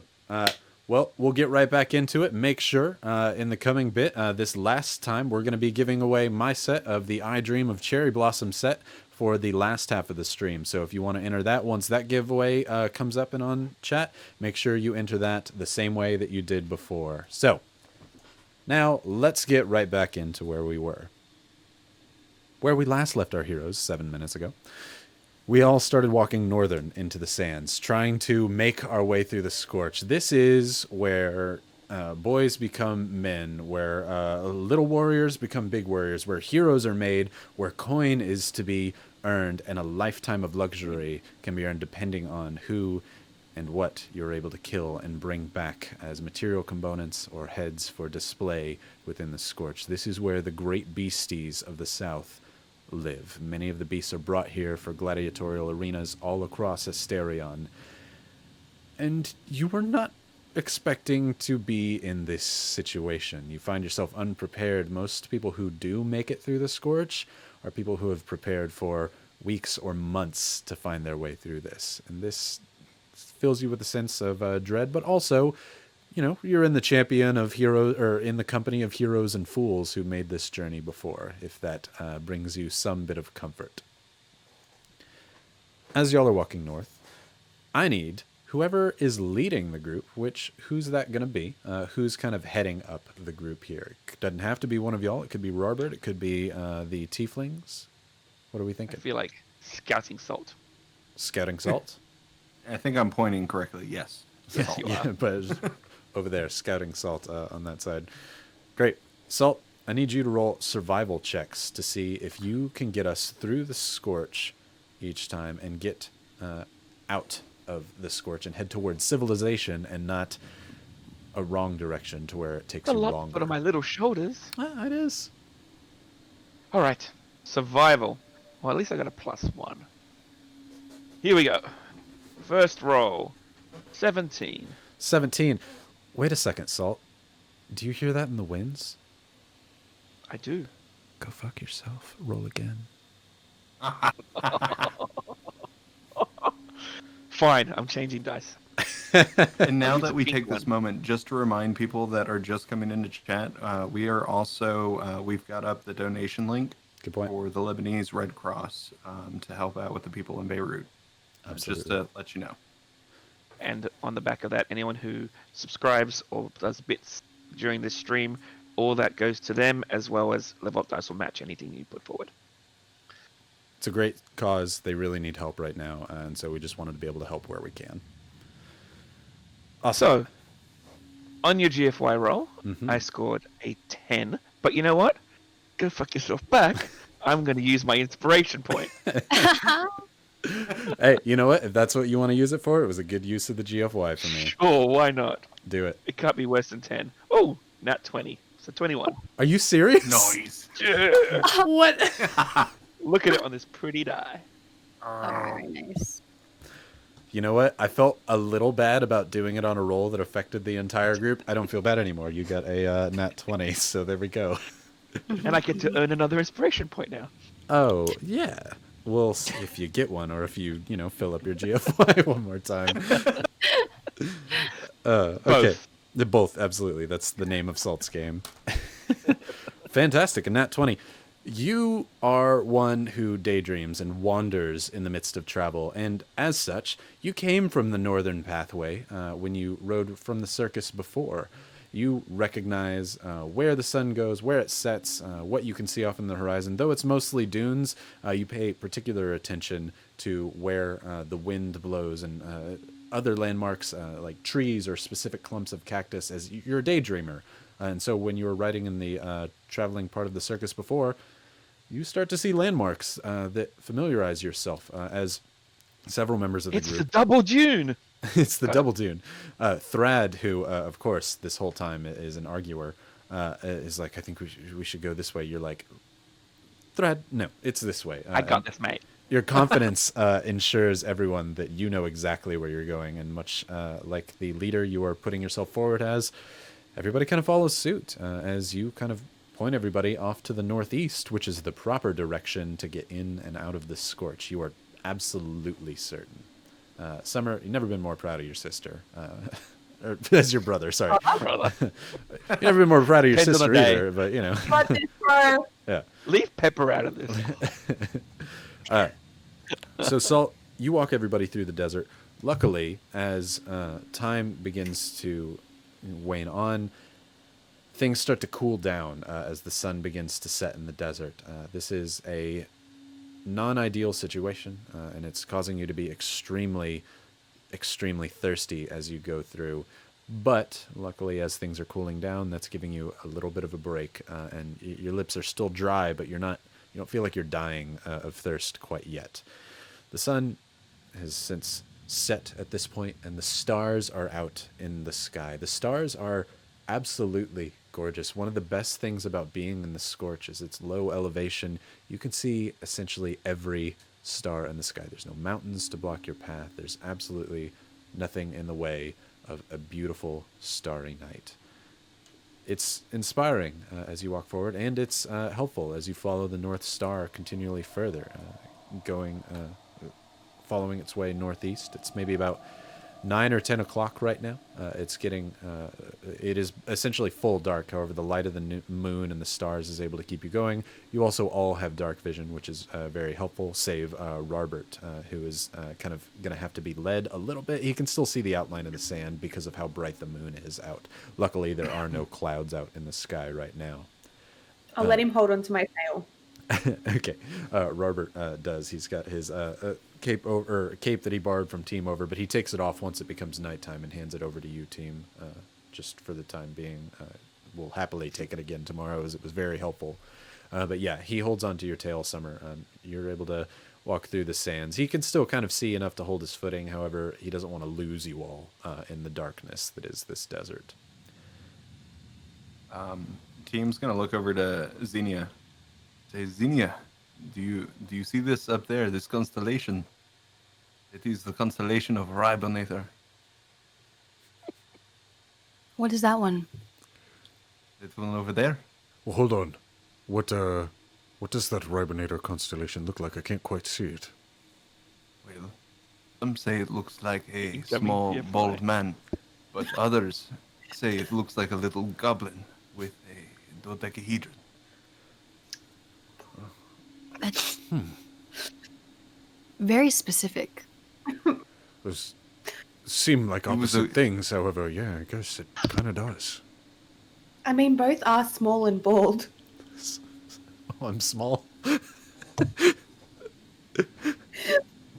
did I'm 6'1". Is that a party GIF? I think Drew said small. I don't know. What's wrong with it? Oh no, Drew's was totally fine. Like, I am a bald man. However, Bree, you may get a GFY there. Where he said small? Who Boom, said he roasted. said a small man, right? No? Oh no, I'll roast her back. You don't get a That's, GFY that's for that payback one. for Erikai. Oh, actually, this is so perfect. So I can't show it on stream because it'd be showing my driver's license. However, fun fact, my driver's license, actually, because of a typo that I did not correct anybody on, and now it's just hilarious, says that I am 3'1". We actually got into a car accident, and the cop who was helping us did a. Is this you? Because it says you're 3'1", and I was like, yeah, No. this is a bad time for it. I know, my wife just broke her back and whatnot, but it was funny, and so I didn't correct it. Oh, Wait, also your licenses have your height on them? yeah. In the U.S., yeah, And our yeah. weight. Height, weight, and eye your color, weight? hair color. Yep. Yeah. What do they have in Australia? It has a picture of Africa. me. Well, ours has a picture as well, which it is says no longer 3. accurate. If you looked at it, you would not think that it's me. It sans the hair. Yeah. It does not have my height and Typo. weight. My driver's license does not want to make me feel bad every day. That's why you lie. Yeah. Oh, that's why you're 3 foot. I am 3'1". That is canon. Right. Oh, that's so great. Tangents, they're the best. Sorry. Can I play my drum as we march? Mm-hmm. You begin to Kind play a of. little drum ditty? Yeah. I might hum a little as well, just to up the vibes. It's cold, but hopefully, we're feeling solid. You and Penguin McCool, you have him in one arm and your drum kind of on the other. You have him hold it up as over your shoulder. You're kind of playing the drums on his side. Are they like bongo or like a snare drum kind of setup? No, like a snare drum. Okay. And one thing that we've yet to establish about Penguin Von Cool is that he actually has a really, really beautiful singing voice. Ah, yes, he does. Yeah. It's gorgeous. It's like that real husky, like delicious tone. And he yeah. loves to sing when I play. I get what you're wanting him to do, definitely. I don't know what song Penguin McCool would sing in his gruffy kind of voice. We come from a land down under. Yeah, we come from a land down under. Where rap folks roam and then women plunder. And they blunder. And I'll dance along while I'm scouting. Right. That's played on Team's Bones. Yeah, I also Atta think comes we down got very rickrolled quickly. in the chat, by the way. But anyway, We have a what in the chat? How? rickrolled. Oh, Gonna give you I'm never gonna give you up, baby. Right. Lift everyone's spirits. Yeah. It is a thorough spirit lifting as you're going through here. You've never had a friend like me. I can imagine him doing a very Louis Armstrong. You've got a friend in me. Yeah. A beautiful world. Oh yeah. Wonderful. It just turns into the second half of this episode being fun, cool, singing songs. Singing songs. So I hope you guys are ready for a Karaoke. gruff voice for 2 Cool. hours.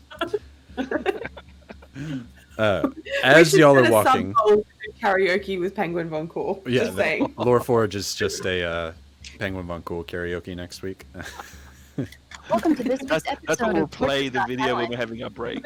As we're walking through the sands, Sorry.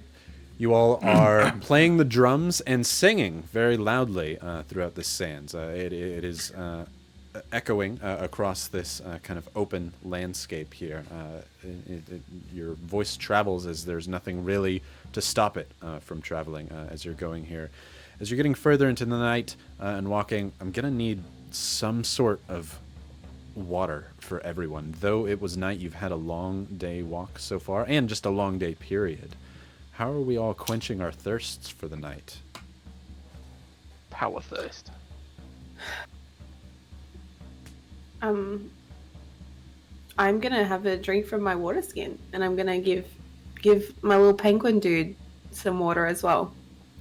We'll say that McCool doesn't need enough to have to take enough. So yeah, when you use up one of your water skins, he can share that with you. I don't want to make you have a detriment to having a fun character. So yeah, as you're walking, you've been sipping from your water skin this time, and Penguin McCool, you kind of have to baby bird it to him as he just kind of reaches up. What's up? Yeah, wet his beak. Oh God, you wet his beak, of course.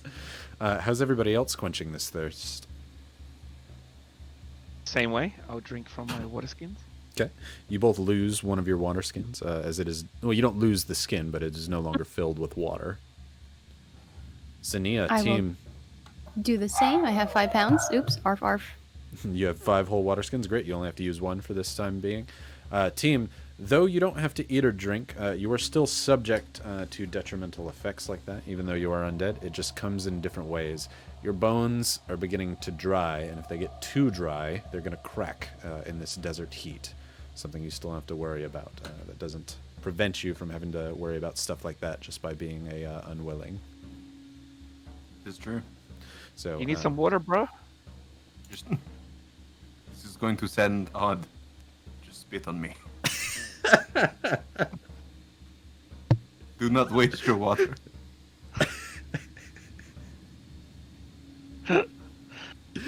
just spit on me. That's kind of like wasting my own personal water. Oh my god, sorry.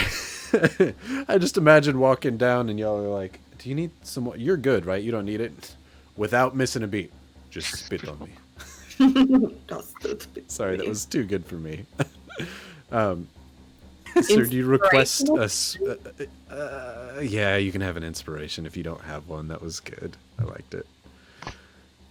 I'm here for you, buddy. Are you asking people to spit on you enough to be Yeah. a water skin's worth of spit? I mean, if it's gotta happen, it's gotta happen. How much water or how much spit would cover a? What's the unit of measurement for a water skin? Well, This if you're is down what- under, actually, you're gonna need one porridge. It's 16 spits per cup. 16 spits Ew. per That's more, cup. that's more like a lick spit than a spit because it's a tight difference over there. So Only we gross. had some lotion for the bones. But I guess does anyone have? How does? I've never had this issue before. He's just like looking down at himself, like, how do I even apply this water to my bones? I swear this has never happened to me before. I cannot pour it in my hands; it will fall to ground. Do I just lay in the sand? What do we do? I've never I had grab this the water issue. skin Help me, team. and squeeze And towards him. Spray. You like champagne bottle him? Sure, Okay. Yeah. I'll lose a water skin. Better than for what I was going to have champagne bottling Robert team. do to him. So, yeah, as you super soaker champagne squirt over... You put water on team. There's no way I can say it without it being bad. As you put water over team. As such, team, when he does this, you kind of take your bony hands and just kind of rub it over to where like it gets in all the cracks and crevices, trying not to I'm dry gonna make your sure bones some out. gets on Atta as well. As you turn around, Atta, you call him back just for a minute. He's in your rib cage as you're putting water over the both of them, trying to keep them as hydrated as possible, just enough to where they're not going to crack. You all may still have to drink water at night. However, team's really only worried about the heat as far as water consumption goes, so he will need something at some point. So, The tieflings themselves seem to have water skins of their own that they pop and sip on as they're going. However, it's getting more to nighttime, and you probably won't have to worry about this again until the morning. Best to conserve your water as you're going through. Thrad is talking before he brings up, do we want to keep going in the dark here and try and make the best time we can and stop in the day, or should we stop at night? I worry about the sun, but I also worry about the creatures that are out in the scorch. There's creatures in the scorch. Oh yes, big ones. Everyone's head kind of turns and looks at Salt. Yes, there are creatures in the scorch. Well, I mean, like, there's the giant, like, crocodile lizard guy. I get it, but I mean, awesome. How come we haven't seen any? We've been walking for like hours. That's... I hate to burst any bubbles, but we could be walking and see nothing until it comes upon us. Salamanders here in the scorch. It's hard to see with the naked eye. They can blend right in with the sand. Do Awesome. you think that if there was a creature, right, that we could roll TM around in its blood and that would work for your lubrication? You No? know, I am always up to leave it to whatever the party wants to try. You don't look like you'd be okay with that, TM. Is that Run the idea by me one more time. We need Can sound we matters slayer for you and bathe you in blood? like bathe you in like this Oh, this water yes, in this would blood? be no problem. I'm sorry, I misunderstood. I was still caught up on other things. Yes, blood. Perfect. Yeah. I would assume that would work. So maybe finding creatures would be fine. Yeah. Also, do the creatures need water? Well, yes, I would assume so. Have to assume. I just don't know what or how a salamander or whatever else is out here gets its water. We could follow it. We're I okay mean, with like, water right now, aren't There we? was this That's not a bad giant, idea. like, dust crazy thing cloud that came through this way, and now there's nothing because we haven't seen anything. So maybe there's nothing left. Yeah, It's possible. It did look like it killed a lot of those armadillos. It was hungry. Are we Yeah. in part of the desert where it's like nothing but sand dunes? Like, Sand dunes? Like desert. Oh, you're in desert. Gotcha. You Some are double in G. Didn't know if we were like some rocky areas or. Right now, you're in desert. There are rocky areas. You're just not in them. Gotcha. Yeah. This is all kind of conversation as you all are, of course, continually walking. Yeah. But the thread does bring up a point of what do we want to do. But he does. I like the idea of possibly following them to water. However, I don't know. He looks over at his wife. He kind of looks back and. I can create water. It's not something I would worry about as far as hydration is concerned. If we truly need it, I can create it. I was going to have people spit on me, and you can just make water. It's. I mean, I can only do it so often, and if we are attacked by something, I'd prefer to keep my strength for that. But if it comes to it, yes, I can make water. Okay, good to That's- know. Thank you. that's good because I'm fresh out of water. Turns out I brought one I bottle. grab one of the remaining water skins with my tail and hand it to Summer's tail. Ooh. Thanks, bro. Gotcha, sis. Try and use up what you have, but I will help us if we have to. I don't want to have to use my strength that way, but I can if needed. So that away? Reckon. Great. You're gonna keep going into the night then? I mean, Yeah. unless anyone can't. Okay. They're happy to keep going as well. Okay, sounds good. That's what we're going to keep doing. We're going to keep riding on your survival roll from earlier, as it's still the same day. However, now I need everybody to roll me a perception as you're going through. Like the worst roll. Ooh. What do I want to roll with? Ooh, 14. Oh, that was not a fun time. 16. 18. 6. Say those again Six. for me. 6 from Summer. 14. 14.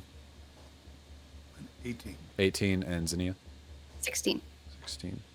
And roll me for Atta as well, as he's flying up and around, if you haven't done that, team. I have not.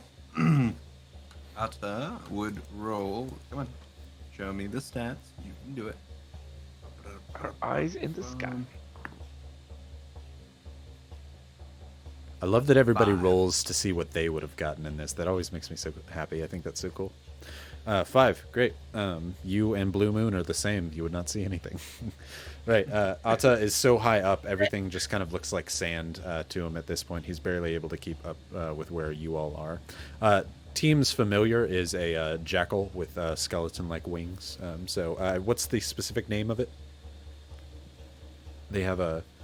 So The he's stat block based you off were of a using. Tressum. Based off of a Tressum in D&D, but he is his own thing. So he's not he's not real yet. We'll Gotcha. make him though. We'll make him real. There we go. Can Right. we get Penguin Mick Cool to roll for Penguin Von Cool? As Penguin if he pays attention out there. Is more of a talkative personality than a helpative personality, I would say. He's always kind of wrapped up in his own head there. Who wouldn't be? He's that cool, too cool to care.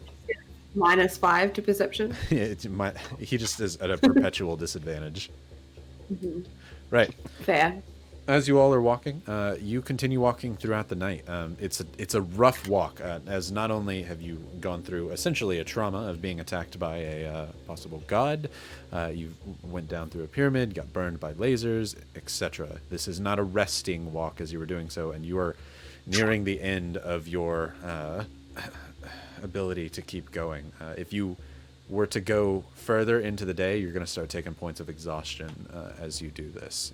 But you all go through the night pretty sure that you're not being followed. You've got a good bearing of surroundings. Zinnia, you've been particularly at watch here, wanting to make sure that nothing can happen. You're very aware of the dangers of the Scorch, as you had to travel here yourself at one point through a group or whatnot. But you all walk until you start to see the sun come up on the other side. You've traveled quite a distance here. You must have covered miles. Luckily, you had Salt's great navigation skills to get you through. But you're starting to feel exhausted as the sun comes up. The tieflings... Wait. This is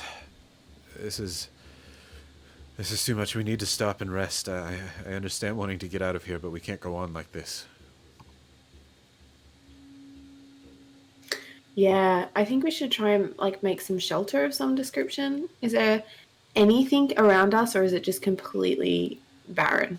Right now, you are in the equivalent dead center of There's the 2 desert. dunes, and then there's 1 dune, and then that's a 3 dune. There are trip dunes, quad dunes, etc.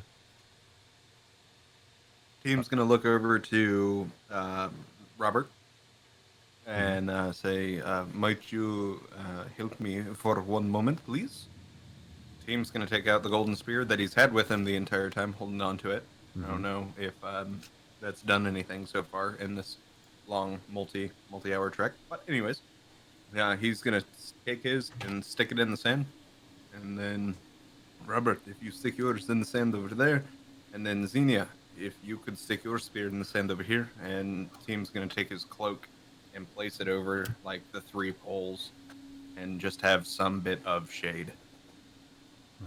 I think this is a good idea. As Robert sticks his into the ground. Zinnia, you joining in? Yes. Great. I also am seeing a lot in the chat real quick. We will get to the shelter. I'm seeing a lot in the chat that's based on confusion, which is why we're going to put these videos up pretty soon. A 1-minute brief rundown of what's going on. We have 2 rat folks, a bonied version of a dragonborn who was undead and brought back to life, has his own sentience and will, and a Leonin walking through the desert with a black dragonborn and 2 tiefling. Their caravan was attacked by a literal god, and they barely survived, and they're out in these sands trying to make it to civilization in my homebrew world of Asterion. They're in the Scorch, bad place to be. It is essentially all deserts of all fantasy worlds where you don't want to be caught out here. It's filled with beasties. It's no good. They are trying to get out, and they're kind of caught with these unlikely companions of these tieflings who they keep seeing. And so as they're going through, they're just trying to survive right now and get back out of the desert so far. Team is an And we arcane stole archer. a legendary spear. Yes, they did steal a legendary spear through bad rolls on my own and people giving me a GFY point, which basically is opposite of inspiration. Team is an arcane archer, Xenia is a tempest cleric, Summer is a glamour bard, and Salt is a swashbuckler rogue. 1 minute recap, you're good. All right. Trying to make gonna- it through the wilderness.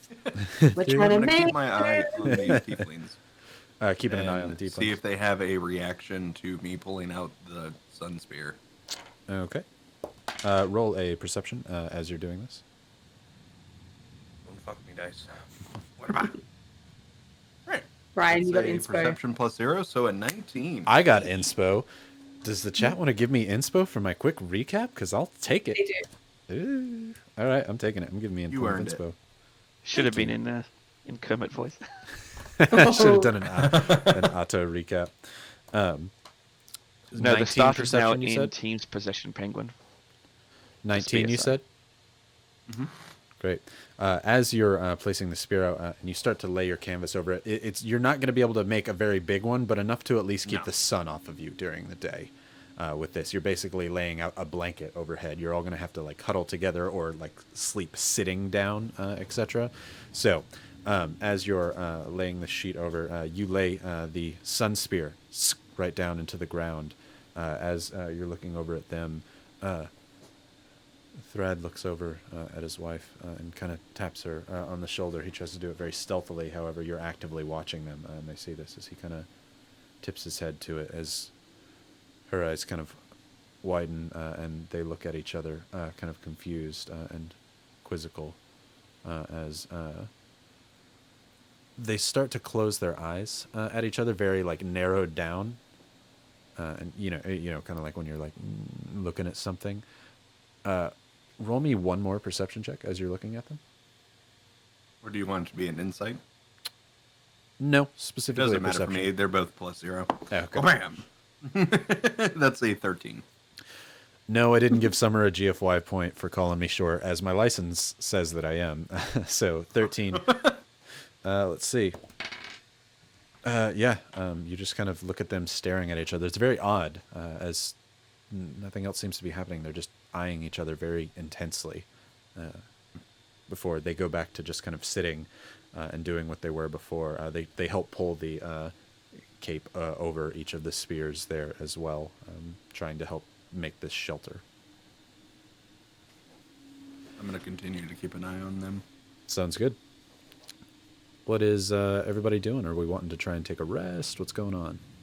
Also gonna keep an eye on him. Still don't trust him all the way back from the tavern back at Oasis. So sketchy tieflings. Okay, wanting to keep an eye on him. Salt, Snoring Summer? loudly. Salt's going to go ahead and go right to sleep. Absolutely. You lay down, and luckily the sand is still actually quite cold as the sun's coming up. The sun starts to make things heat up pretty quickly, but the shade of this new makeshift tent is luckily keeping things pretty cool under you, and so you're going to be able to sleep pretty quickly if you need to. It feels kind of cool and nice. You didn't really have to worry about the cold of the sand of the night before because you're walking, and so as you're walking, you're kind of keeping your body heat up and whatnot. But if you were trying to sleep there and not really move for the night, it probably would have come into play. So Salt curls up very ratfolk in like a ball right under the shade and goes right to sleep. Doesn't stop to talk to anybody, to do anything, just goes out. What's everybody else doing? Can I dig a little hole, a little cold hole? Little cold hole. Yeah. Cold hole. Yeah. And just curl up and take a snooze. Sounds good. I'll check. Are you guys okay if I have a little nap? You can wake me up when you need to. Sounds good. Here, get some Okay. sleep, Summer. I will keep watchful eye with Ata. And go into like that meditative state. Great. I'll Zinnia? also rest. Rest. I'll okay. rest. You're all going to stop and take a little bit of a sleep. For those of you who don't know, the Unwilling are much like the Warforged. They don't really need sleep. They don't have any muscles that need to, kind of rest and work themselves out. So they just kind of they can choose to sleep if they want to, but it's not something that they need to do. So he can just sit there and basically slowly gain his will back more than it is actual harm that has come to team if you're wanting to be healing yourself. So you can be up and be a watchful eye for people. So I would also like to be known when I'm meditating directly at the tieflings. looking at And them. I'm going to have Atta look the exact opposite way. Okay. Atta's going to kind of curl up behind you and look in the opposite direction there. As you meditating, looking at the tieflings, absolutely. They both kind of curl up next to each other. The wife takes out a scarf that she has in one of her pouches there on her side and kind of lays it up like a pillow so she doesn't have to lay in the sand there. You can see their hair is looking very ragged and unwashed at this point. What was very nice looking and well-kempt hair as they've gone through here. She looks much more like Khaleesi when she's with the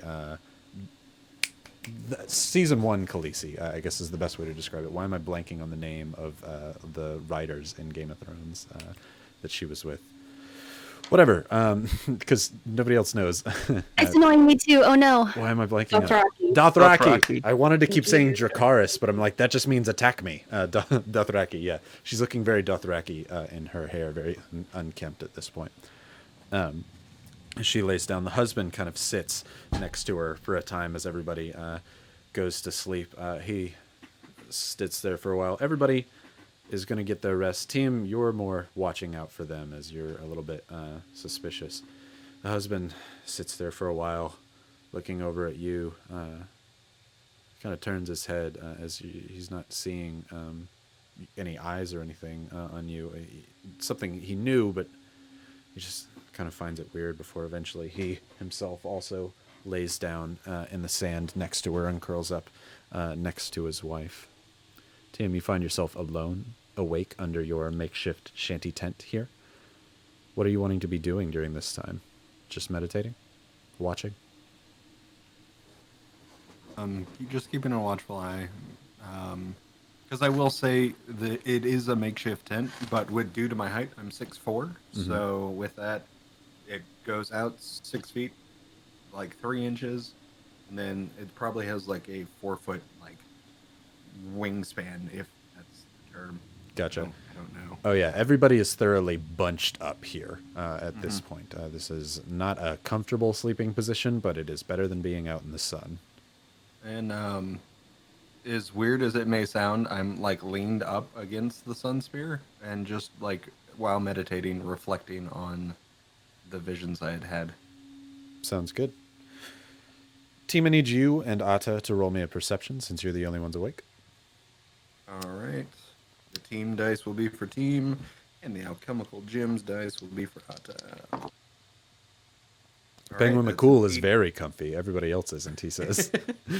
That's an 18 for team, and then Atta will be plus 2, so 12 for Atta.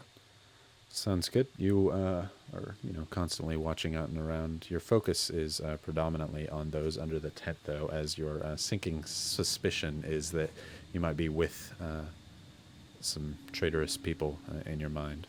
So, however, you all get a uninterrupted 8 hours rest here, much needed with the bruises and the batterings that you've had from the day before. This is a needed rest.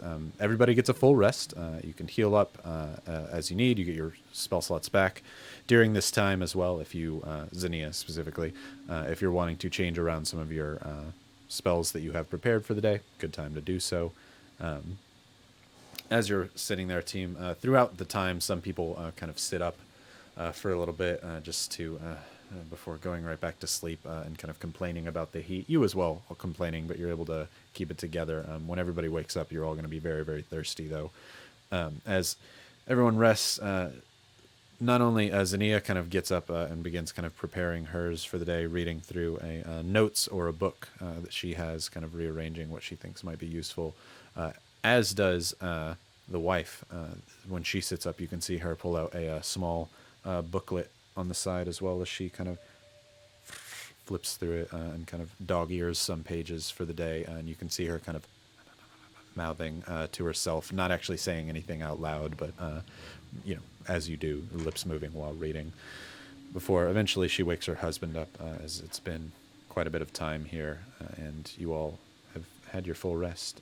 Before she says, "Hey," she specifically looks over to you, Tim. I think it's about time that we wake people up. I think we need to get going. We could stay here too long, When she does that, I'm probably gonna have to roll a deception for this, but I want to give her a false sense of security that I was actually asleep. What? Roll a deception, absolutely. Performance. Huh? Yeah. Oh no, I was asleep. Oh boy, +1. That's an 8. An 8. Let's see. Roll that low insight. Nat 20. Ugh. As you oh, what? Sorry, I was asleep. And she goes, "Yeah." Yes. Fine. I still think we should wake people up. Good idea. And he's gonna like kind of kick out and hit Salt. Oh, Like his bony toes. Her claws. It almost Jump sound- up. He's gonna do it gently. Salt jumps up immediately with a dagger in hand, just instinctually. Gently pat Xenia on the head. Zinnia, And then with yeah, the other foot, either. actually, with Summer, he's gonna say, "Ata, Oh, you want Ada to wake him up? itwa misad." You're gonna have Ata go over there and just like, "Hi." So yeah, Summer, as you're laying asleep, Ata comes on over and begins growling in your face, which is not at all a nice way to wake up, as you basically hear like in the chair as its teeth kind of gnash in front of your face. As you wake up very startled. Morning. I'm like cuddling Penguin. And he's like, "Hey, what the hell? What is that thing?" Sorry, not to startle you. Oh, sorry. Hi. Good morning. Mm-hmm. As it kind of I, gargles out at you. I stick my head out and sort of work out what time it is by where the sun is, roughly, if I can. Roll a survival. For sure. That's an 8. An 8. Gosh, you can tell direction, but you've never been one for time telling with the sun there. It's not exactly your forte. Is the best way to put it. It is day. Correct. You do know that it is It's daylight. day! You do know that it is daylight right And now. is the sun roughly in the middle, or is it near one of the ends? It's getting further towards one of the ends. As you all woke up, Gotcha. it had to have been around 7, 8 o'clock, and you've had an 8-hour rest. Gotcha, so it's not, okay. Seems So it's like not morning anymore, so to speak. correct. It seems like y'all are getting closer to being night walkers rather than day walkers as you go here. Is it hot? It is. Oh yeah, you are in the dead heat of the day right now. Okay. Oh, hey Siri. You got any of that water? Do you know Siri's name? Yep. You do? Yeah, I've been hanging out with her and her husband, and he talked to her. When did he talk to her? Maybe I'm just forgetting, but my knowledge. When we were in the volcano. Oh, in the volcano. Okay, yeah, I've been playing it as that they Siri, hadn't. Siri. But yeah, that's totally fine. Like, Siri. I'm gonna get you out of here. When I was looking after them. That's right. So yeah, my bad. As she's. So say what you said again. Sorry, I was enamored. Like, oh, I don't think you know her name. Hey Siri, do you have any of that water? I see what you're doing. Do you need it? I'd prefer to save my strength if Oh, possible. actually, you gave me some water, didn't you? No, I mean I did, but No, did I? No. you gave still her need the one water. pack earlier. Yeah. No, I know I did. I'm being deceptive, so if you need me to make a roll, I will. Gotcha. You're being cheeky. Yeah, But if you're I wanting know to what my deceive sister's her, trying to do. absolutely. So I'm trying to support my sister. So I guess I'm going to help her, aid her in whatever she does. Okay, yeah, sounds good. That's what we need then.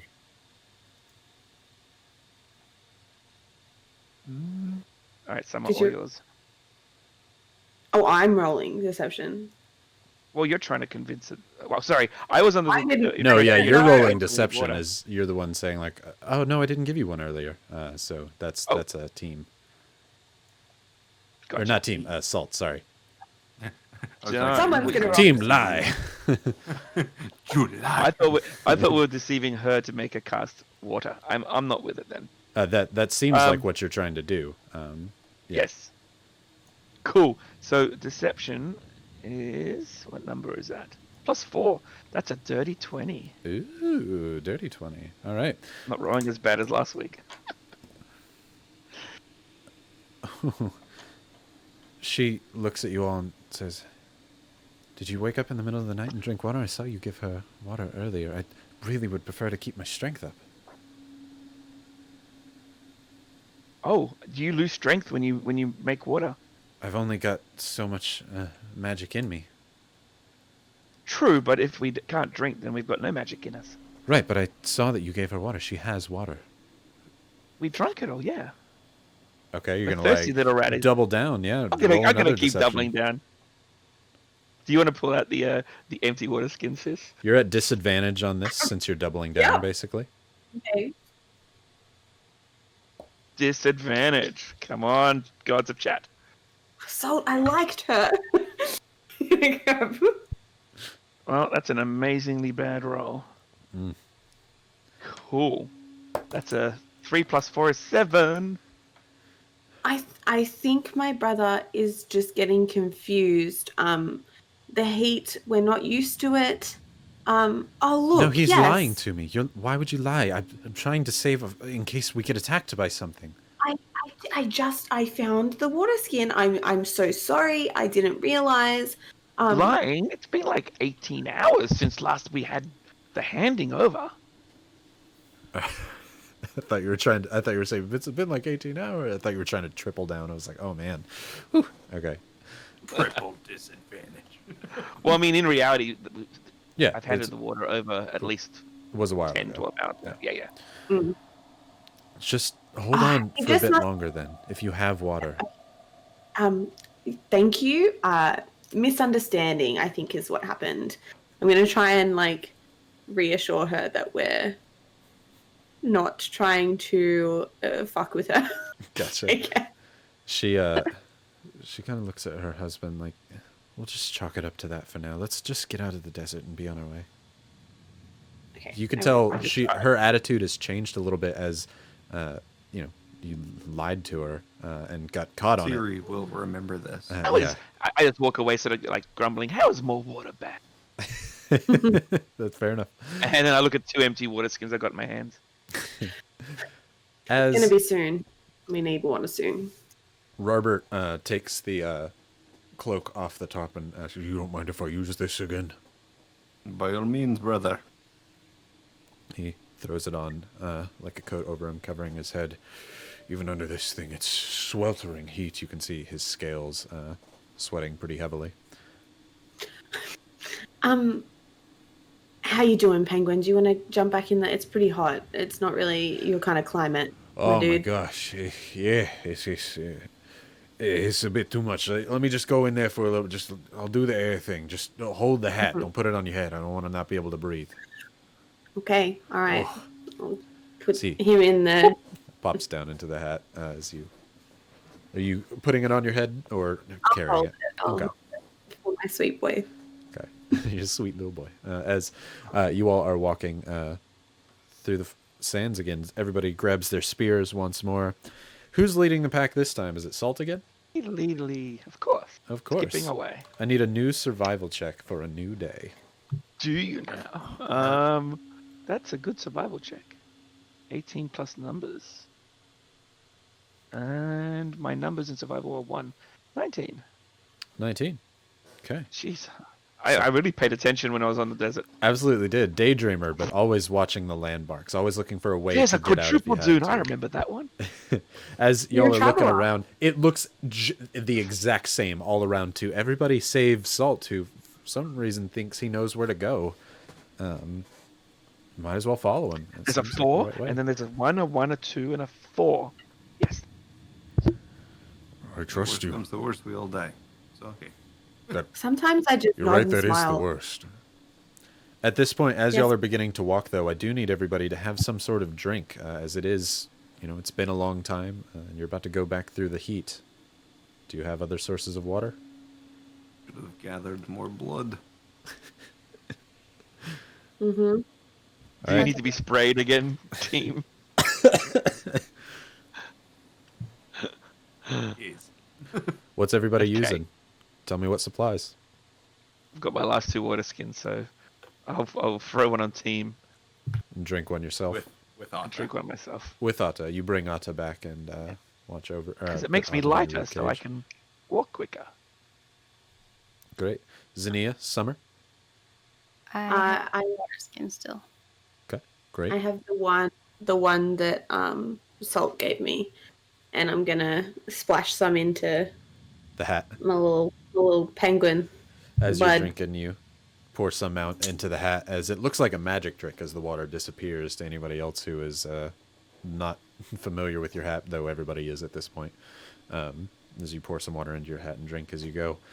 It's, about 4 o'clock now as you all begin your next journey. You pointed out the 3 dunes from earlier, and so in doing so, that's where you head. And as soon as you crest the 3 dunes and the top of them, you actually see a rocky kind of outcrop where sandstone may be out here. And as such, you see a couple dead trees and a couple cacti that are themselves growing out of this near rocky cliff. You're on the upper side of it. It seems as though you would have to detour quite a ways around this kind of jagged edge, or almost canyon, but it really is a cliff that goes down onto the other side. Spans quite a ways. It would take up a lot of your time to go around it, or you could try and climb your way down and go through. But there is a cliff with several cacti and dead trees on the cliff face here.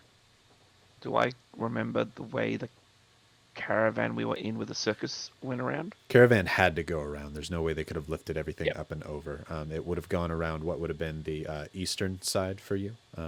As you still have to go a little bit east, so it's not necessarily the worst. Going west, would be a bad idea and take even longer. But either way, going around would be a less direct route than a straight shot. So guys, we can go this way, but depends on how good you're on your feet. Otherwise, we can go around. Are the cactuses on top, or They're on top of the cliff face. I think we should make a stop to the cacti first. And then we can figure it out from there. They are source of vitamins and waters. The tiefling's like, what are you talking about? They're prickly. That's awful. I would never eat one of them. Oh, then you will die. I won't die. I just don't want to chomp into the equivalent of a porcupine. You've eaten a Cut it porcupine? open, you Tell me silly about that fools. experience. Are they not the same on the inside? No, I would not eat a porcupine. That is my point. I am sorry, I forget you are from the north. Where we are from here. Oh, Cacti, once you cut them, they are soft like melons. Oh. Then yes, if that can help save our strength, let us cut some cacti down. Cool. Let's do it. The, Let's cut that cack. Thrad pulls out his curved blade and walks over to one and to try and begin cutting it down. Anybody else going to go Yeah. and try and cut some, team? Anubis greatsword. Yeah, you take your sword and been hacking one up. He does as well. Swords are the best use here. You definitely wouldn't want to poke it with a spear or an axe. You want a clean cut on this thing. So team, I need you and Thrad are going to roll to cut one of these. Okie dokie. Just roll to hit, basically. So that's Oh, why you had the um, sword. That's oddly enough a 9.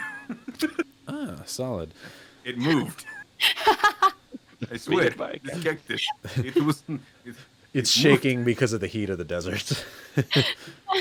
As you go over there to cut it, you actually have to hack into it a little bit, and so you're not able to get a clean cut out of it. And so there are a few prickly bits on it, so just be careful when you're drinking out of yours. However, Thrad seems to have some skill with this as he whoosh, cuts through and very clean cut coming off of this thing here as his cactus bit falls right to the side enough to where there's like a bowl of cactus juice there.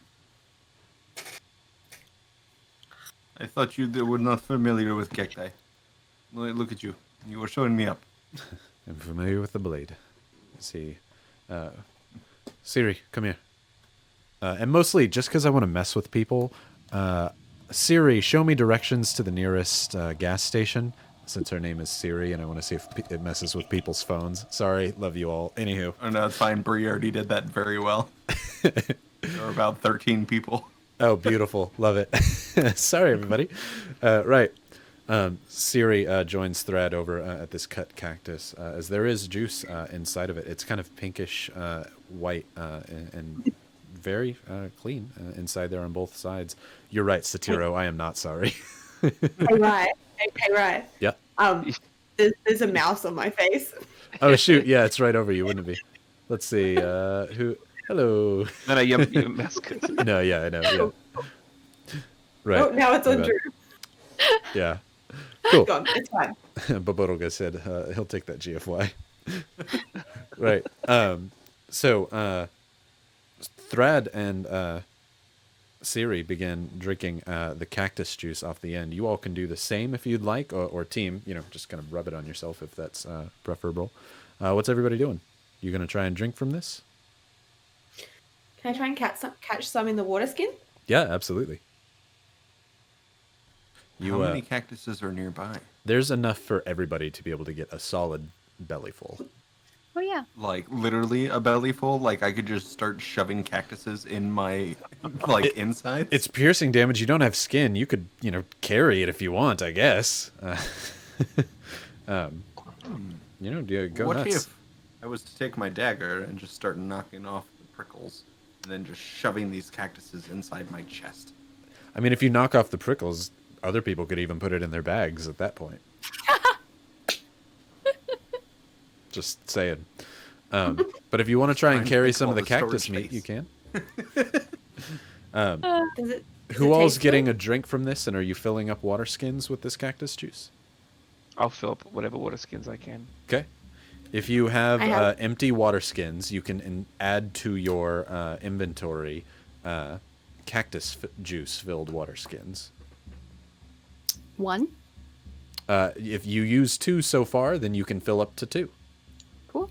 There's enough here to fill up quite a bit. If I've used 5, I can fill up the 5. Yeah, why not? Do you want to? Oh, I took one of yours. Sure. Oh, yep, you have. So I have 2. if you have empty water skin, is it saying everybody wants to fill up with the cactus juice? Yes. Mm-hmm. Fantastic. So add that to your inventory. And do you want to drink out of some Von now? Cool said something Oh, what did Penguin McCool say? to the group. Oh, don't we have a hat that can hold all of this? Possibly. You don't want a cactus in there, Penguin. Yeah, throw it in. Penguin will deal with it. He's Yeah. like, hey, what the? We should only have another day, 2 to 2 days left, right, of travel. This should do Well, us. Until longer if we keep cutting cactuses. True.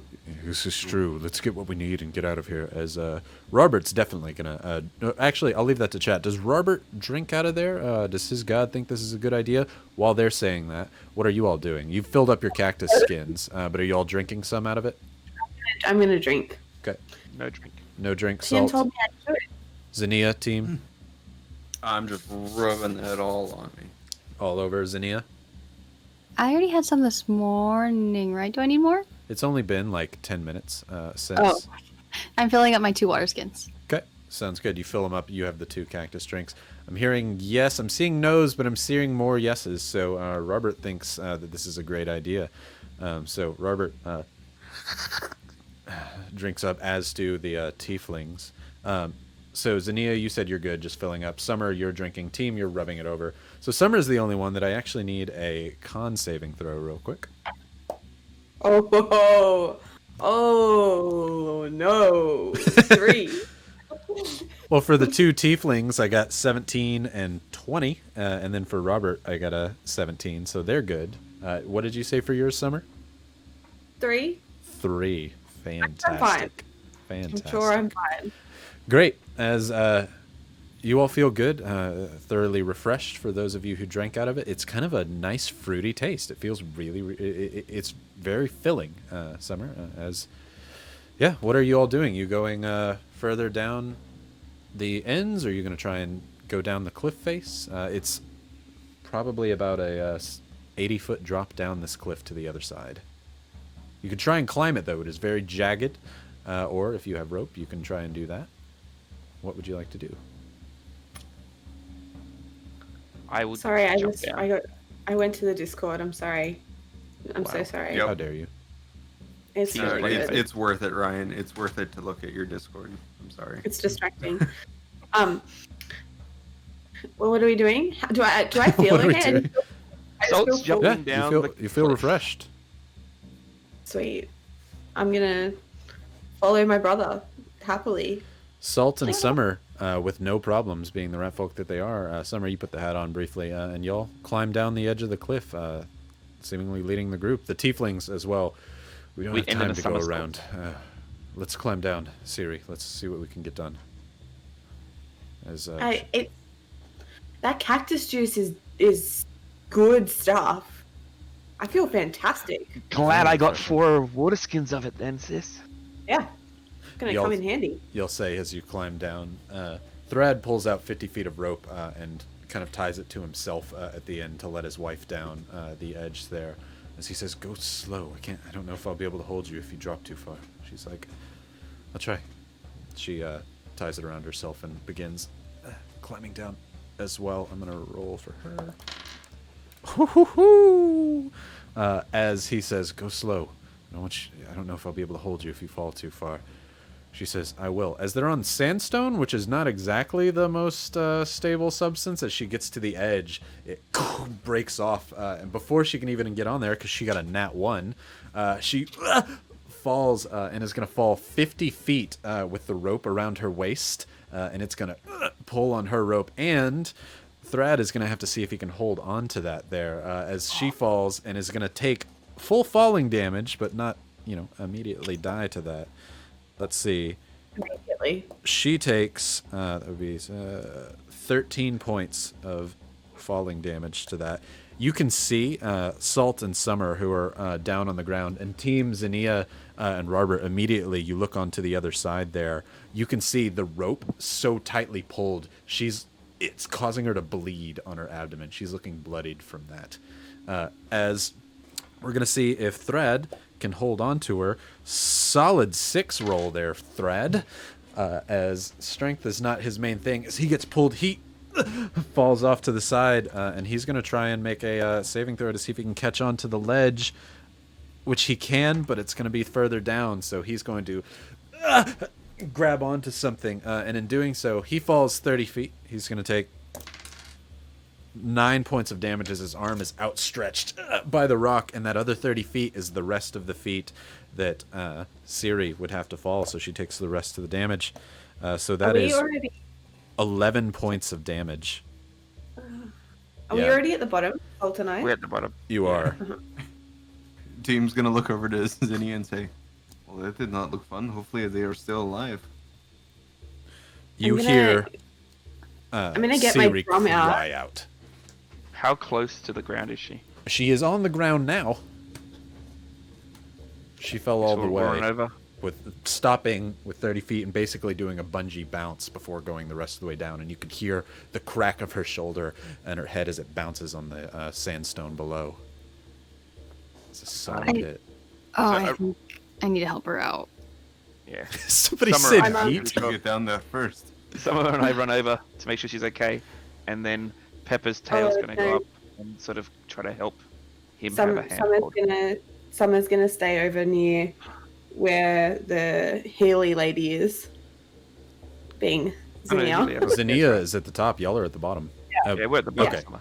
I see you're Yeah. staying So over I'm there. gonna go over to the like where I'm going to stay where I was, and I'm going to get my drum out, and I'm going to start to beat on the drum, and I'm going to sing, "Climb safe, sweet Zaneria, come and help our little friend. Climb safe, sweet Zaneria, this bitch needs a heal." Give her inspiration. I love it. Yes, absolutely. Give her inspiration. You have Bardic Inspiration, D6 Zinnia to aid you on yours. You all hear Thrad cry out, "Siri, I'm coming!" As he tries to descend the rest of the way as quickly as he can. Much better on the second time, but he's going quickly now, basically kind of doing the slowing his fall thing as he goes down, trying to get to the bottom as quickly as possible. Salt, you go over there. You see Siri is barely conscious. There's blood coming out the back of her neck. You can see her horn itself is really bruised on the other side there. The around her waist where the rope was, it is tight and just bloodied. It almost cut her right in half from that distance. She's alive, but not doing very good right now, as Thrad is rushing his way down to you as well. I cut the rope between the two of them. You snap it off as Thrad makes his way down a little bit further before he jumps down, and out of his pocket he says, hold on, as he pops open a healing potion and pours it in her mouth there. She's like, "No, that's our last one." As he's like, "You gotta take it. She heals up. Healing potion. Oh, a max lesser healing potion, so that's good. She's still bloodied, however. That he had when she was dying when we found her. She was poisoned earlier. Yeah. Right. Team, you, Zinnia, and Robert are at the top. Zinnia, we will lower you down. Me and Robert. Gosh, He's gonna grab don't- some rope. don't do that. Yes, that look very painful. I would not recommend it. They both grab onto the end of the rope, Zinnia, to help you down first. Team's gonna look over at Robert. Say, well, at least if I feel like that, I would just snip in half. Oh, I don't know that you want that.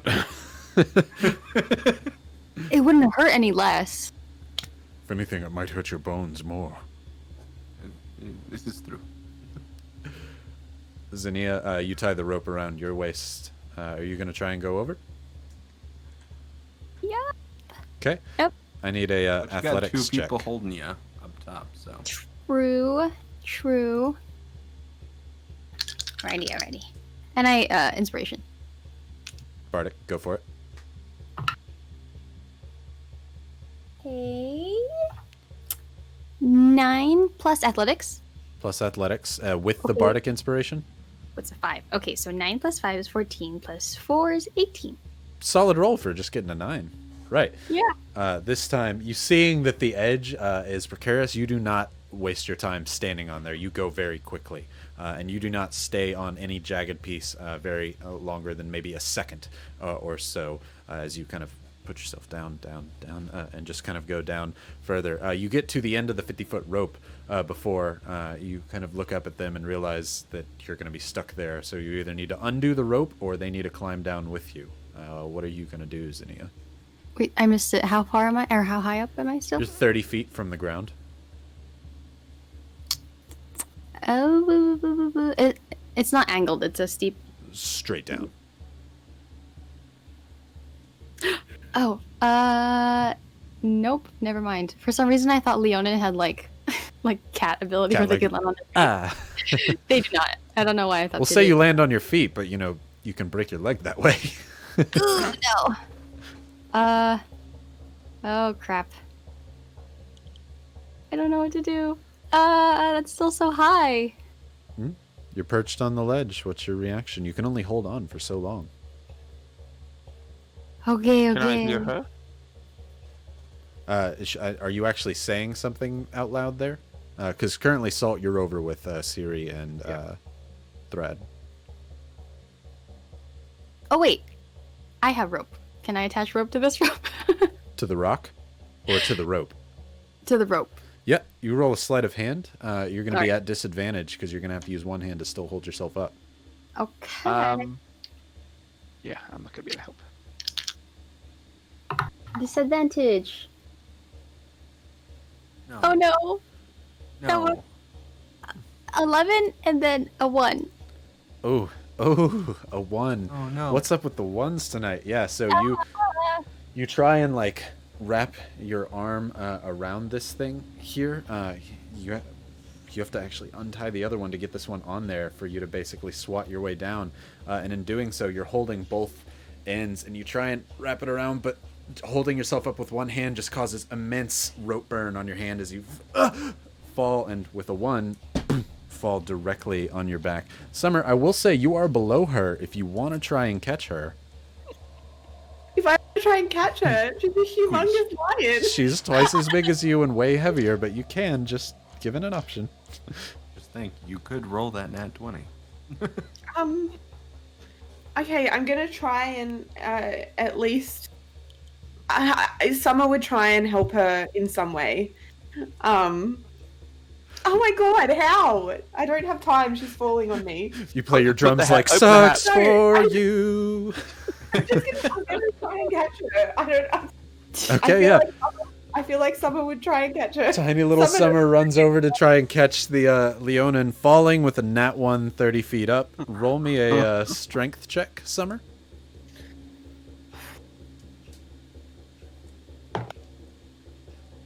It's not that bad. It's a 12. It's not that great either.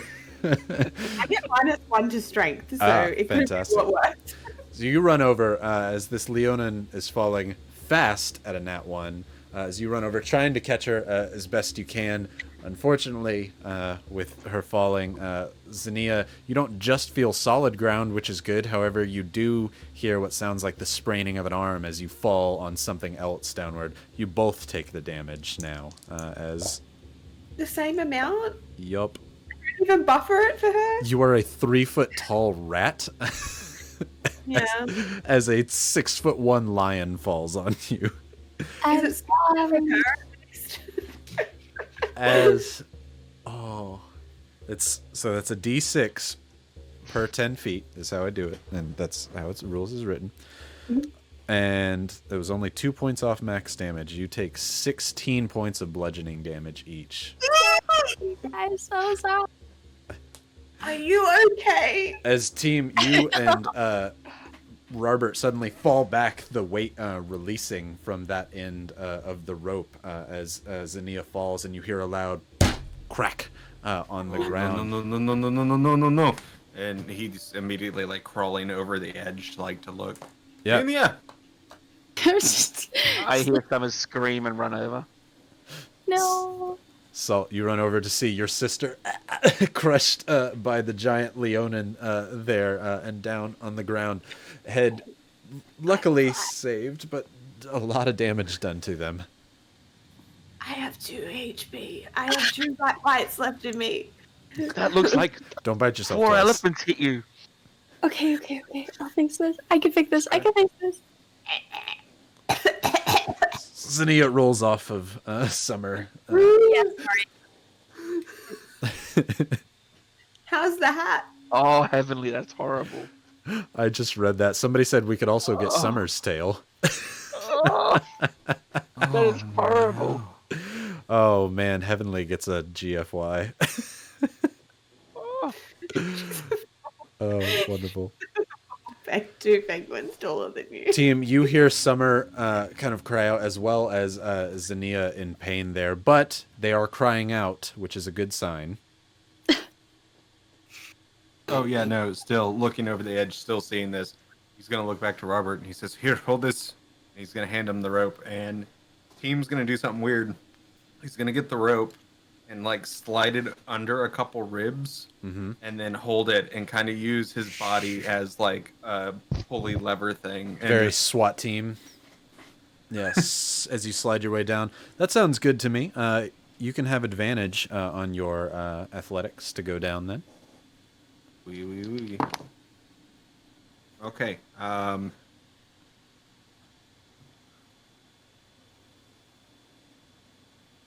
That's a 2. And that's a 2. Oh, It's raining party members today. So As- that's 5 and 5. So Please don't warn me. you slide it in your rib cage, thinking like, okay, I need to go fast. And so you are going speed, but you're expecting to hit the end. You're expecting to see the knot that you thought Xenia left in there when she had the rope at the end. However, you don't find a knot, and you're going very, very fast. As you don't reach the end, as you slide not the full 80 feet worth of damage. However, you're going fast, so we'll add an extra 10 feet from the bottom of the rope. So you fall 40 feet worth of damage, which is bludgeoning, You double it. which is doubled because you're unwilling. no. Did we get? Is Are we anybody gonna trying to fucking catch team? Now, Are we okay from a cliff? now You know what? I will to be send fair, Pep- I'll Batting send 1,000 Pepper's tail to today, help. gang. to be fair, I still have a DM inspiration. Now, how does that work with advantage? So at advantage, you get to re-roll everything. So if you have advantage, you get to re-roll both of them. Yeah, I'm gonna definitely do that. Oh, hold on. As you do that, let me ask something here of the chat, because you not only have an inspiration, you have Oh something god, I have a else. GFY too. Oh no. Chat, should team have to use his Die. GFY right now? That will be 8d6 worth of damage coming to team. You know, he's a fighter. He might be able to handle it. Sharena says, no! This week on Lawforge, Bree and Drew make new characters because the cliff Yup. killed them. Everybody's Gains saying 3 no. tails. I'll use your GFY at a different time. I won't Oh, wait till you pile love it you, on. bro. Chat. Not always. I will pray to you more often, I promise. It might have a new And I'm religion. not using either of these dice to re-roll that. Let's get your reroll. Your GFY will come at a less opportune time. Alchemical gems and dicey dungeons. Help me out. That's an 18 plus 3.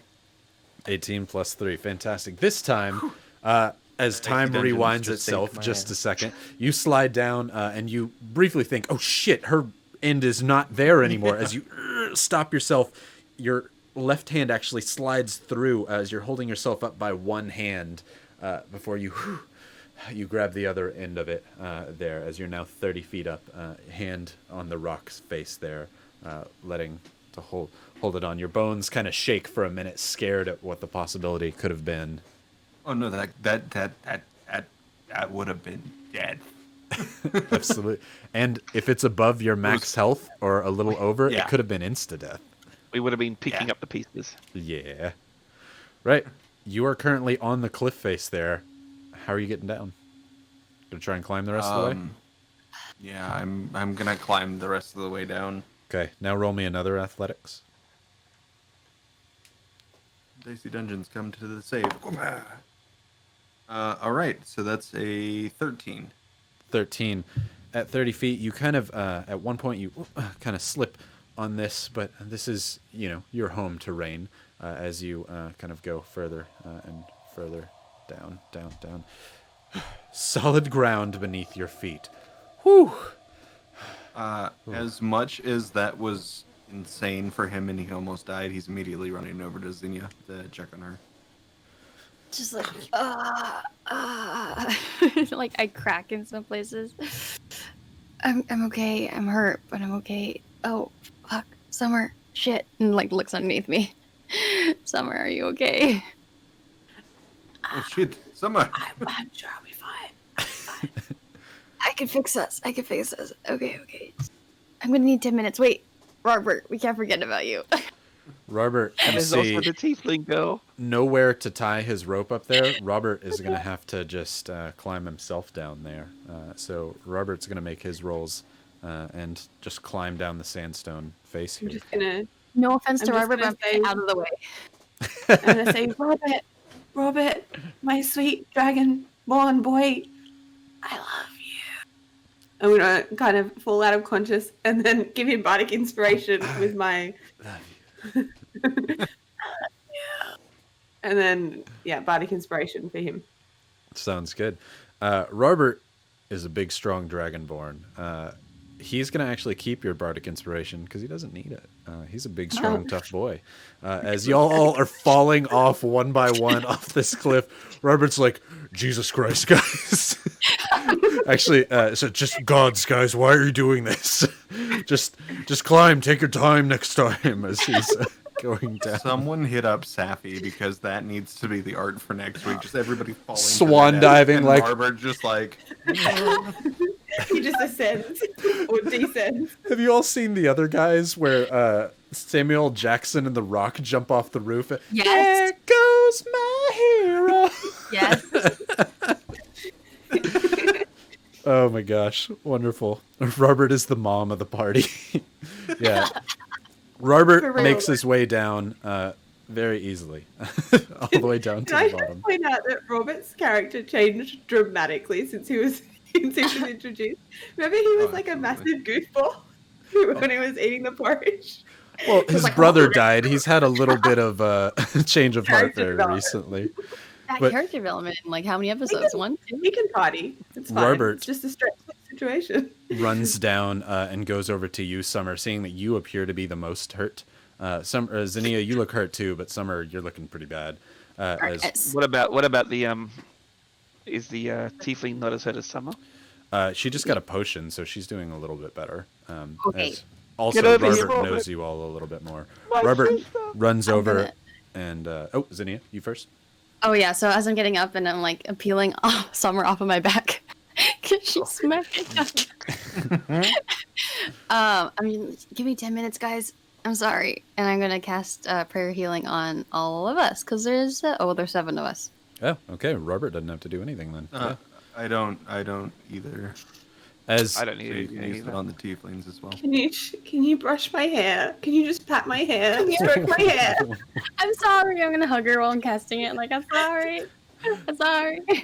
you you stroke her hair on the back as you're doing this. However, Team Salt Robert, you see this red glow forming around Zinnia, a very familiar glow that you saw when you placed the spear on top of the thing. Quick, give her the spear, give her the spear. And he holds it Zinnia, out. for grab this. Zinnia. I'm like petting Summer. What? As they shove the sun spear into your hands. What is this This will for? heal her. It did it before in the pyramid. It healed us. It can That's heal me. you too. That's me. That's my color. You see my mohawk and my toga and the thing. Oh. And the spear. It makes I perfect am sense now. so dumb. I have seen your healing before, but I did not put 2 and 2 together. I am Oh so my- sorry. Oh my god. You think that the gods of Terror and Whisper might have told me instead of making me look a fool, but here I am. All right. And that. Oh yeah. Sorry. Oh yeah. It was an 8 and a 5 plus things Ooh. for healing. What's So the things? 8 and a 5. and 3. Ah. Oh, okay. 16. 16. There 16. we go. Hey. Well, we lost. As you're casting this spell, Thrad, because it takes 10 minutes, Thrad brings Siri over to him or over to you all as you all kind of sit on the sandstone bottom there. And during this time, you notice her wounds and choose to heal her as well. And with the 16 and the potion that she got, and the 16 that heals Summer and you, everyone's back up to full. Hey, what do you know? That trauma didn't even happen. Shh, it's fine. As I'm sorry. Did I, I'm sorry. Did I catch you? Yeah. It helped.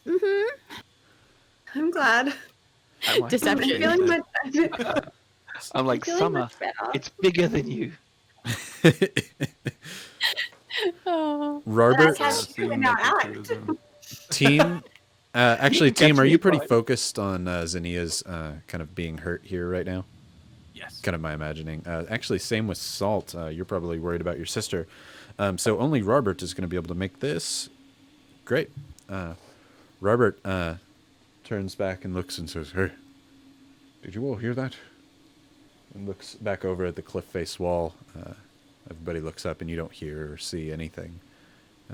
Robert says, "It could be my imagination. I thought I saw more rocks or sandstone fall off the top. Maybe it was just from the breakage.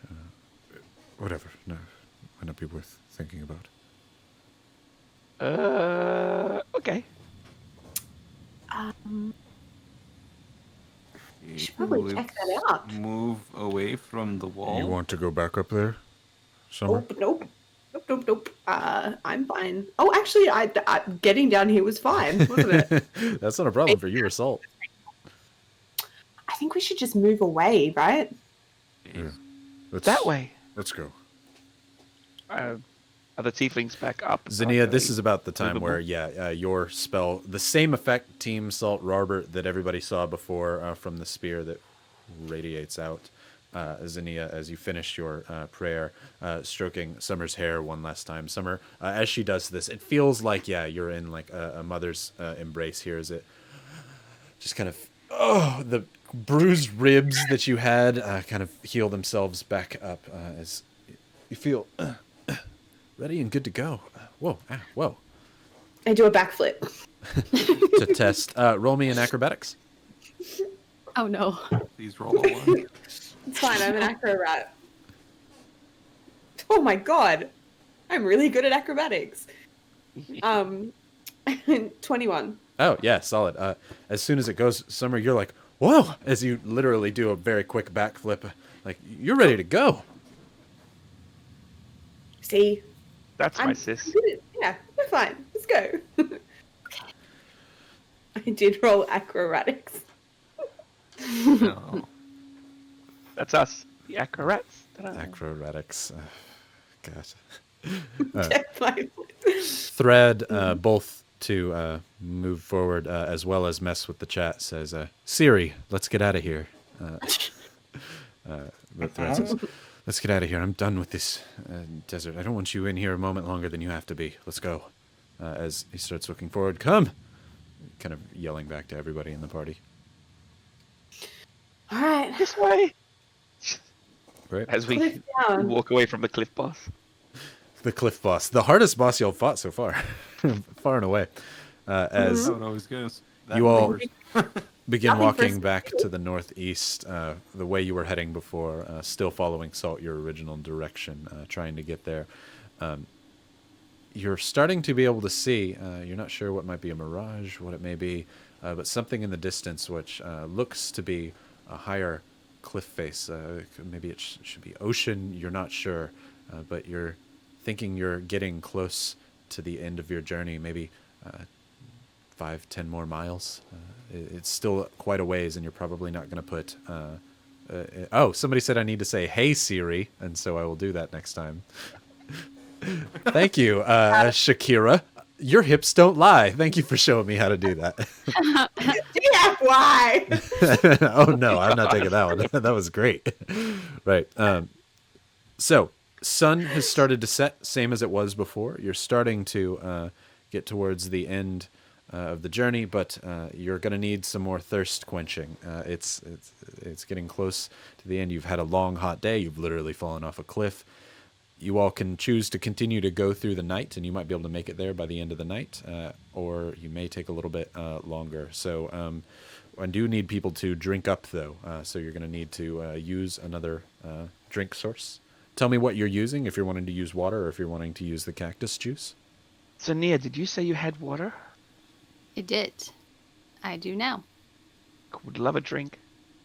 I'm going to Okay, so not to be like super technical, but create or destroy water, it says you can create or alternatively the water falls as rain.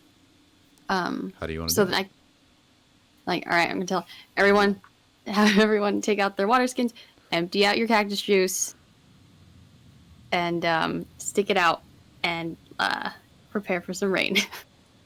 I empty Team, my this is cactus perfect juice for into you. my mouth. Oh, Yes, you this drink some is more great. cactus juice? Well, one question. Are we in a gorge right now? You are currently just in the middle of a desert. It is kind of in between sandy and sandstony, so you're not necessarily in a gorge. You're just kind of on varied terrain here. Cool beans, that's all I care about. Great. And it's only 10 gallons. It's not like we would drown or anything. Yeah. No flash flood. Gotcha. No. I hear rain. I hear gorge. I'm like, Summer's "Oh." drinking cactus no. juice. Is anybody else drinking theirs instead of pouring it out, or what's going on? Oh no, I'm gonna sell it. Sell it, okay? Team, you're basically just going to dance in the rain, as yeah. far as that's concerned. You let Atta With out, Atta as well. yeah, and let them get all sorts of hydrated. The You tieflings think, do the same thing, just grabbing into their water skins there. Zania, what are you doing? Do you think Penguin McCool would like some rain?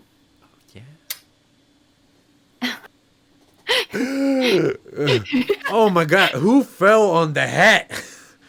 I got all sorts of rattled around in there. Oh, you're okay. Slip and slide. You want to go for a slip and slide? As he like is napping at the rainy water around that Zania is currently doing. Zania, you basically make a thundercloud overhead, which is the descriptor of your create water, I would assume, with your Tempest Cleric, as this torrential downpour goes over you all. You could imagine if it didn't last more than like 2 or 3 minutes, it would start causing some flooding problems. However, it's just enough time for you to fill your water skins or dance in the rain, team, if that's what you choose to do. So everybody fills theirs up. Summer, I need another con save. Oh no! As I'm filling mine up, I'm also drinking the rainwater at the same time, so Okay. I save on my rations. Right. Summer 5. Good to know. Right. So you Two fails. are thoroughly hydrated. Everyone is at this point, and ready to continue your journey. As the sun is set, you can move on without worry. You're drenched. You're completely fine and no longer parched or dry-skinned, anything like that, as you're going further forward. We're going to continue on. Can I say that I I drank the cactus juice and filled up the empty flask with That's water? kind of what I figured you were doing. Yeah. Great. Yeah. So you can fill it back up with water. Great. Are we moving on again? That way. Fantastic. As you do so, it's getting nighttime. I need another perception roll from everybody, as you're just watching out, same way you had been before. Ooh, 19 plus 0. 19. 19. 11. 12. 12. Summer looks happy. 4. Solid. As you all are walking through, you start to see more rock rather than just sand, and getting further and further into distance. You've walked for another few hours. You're probably close to maybe about another 4 hours walking. It's probably around midnight at this point. Before in the distance and up a ways, as the rocks begin to move upward, you start to see lights, torches in the distance, civilization coming nearby. A gorge or a ravine that leads up like a ramp, getting closer and closer. Salt, you're certain that you've led people to Ashburn, the town on the edge of Elfinvale, the crossroads between the Scorch and civilizations, one of the only 2 stops from here to the real world. And joy begins to fill your heart as you're getting kind of excited. You might be able to make it there tonight. Ta-da! Salt, you were up front leading everybody. Where was everybody else? I'm going to be walking by Zinnia. I Zinnia? figure we'd rear the back. Rear the caravan. Okay. Yes. Salt, you were up front. Summer. I feel like I'm a bit behind Salt, but not too far away. Okay. We'll say that y'all are there.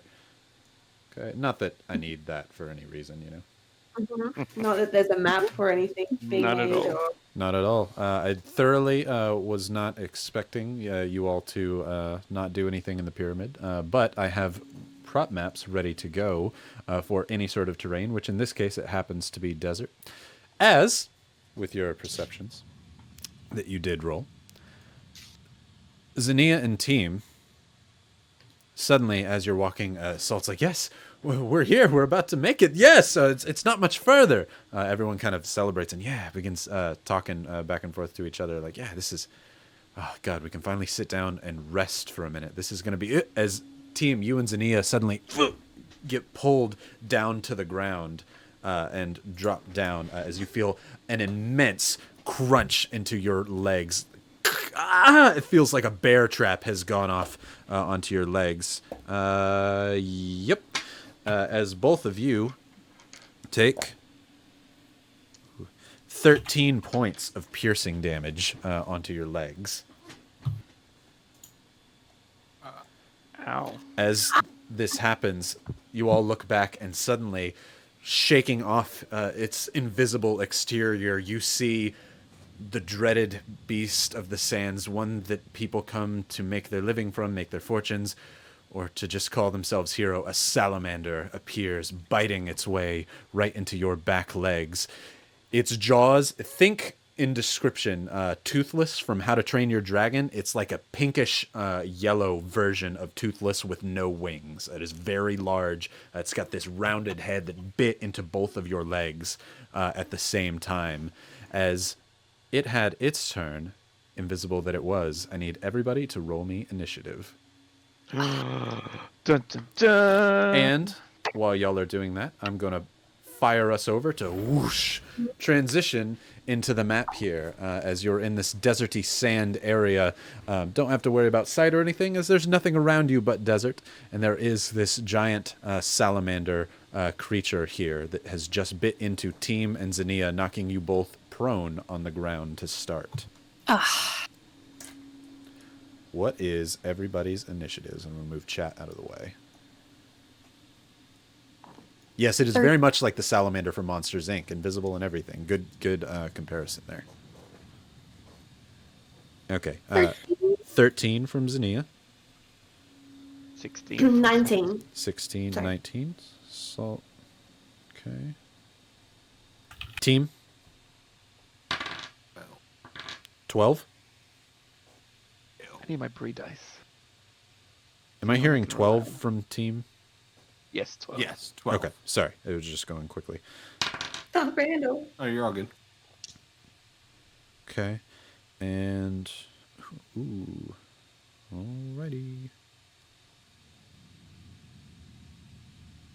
Okay. Right. First up, as all of you suddenly hear the loud as it rushes through the sand to grab Team and Xenia, pulling them prone down onto the ground, you turn back and see the giant salamander beast here near everybody. Summer, you're up first. What are you doing? You ugly, stupid, weird lizard creature. I'm gonna make your brains hurt. And I cast Dissonant Whispers at a 2nd level. So it needs to make a... what kind of save? A whiz save, I think? Wisdom? Wisdom save, okay. Let me make sure I'm telling you the thing. Don't worry about it. It was a nat one. Wisdom. Ooh.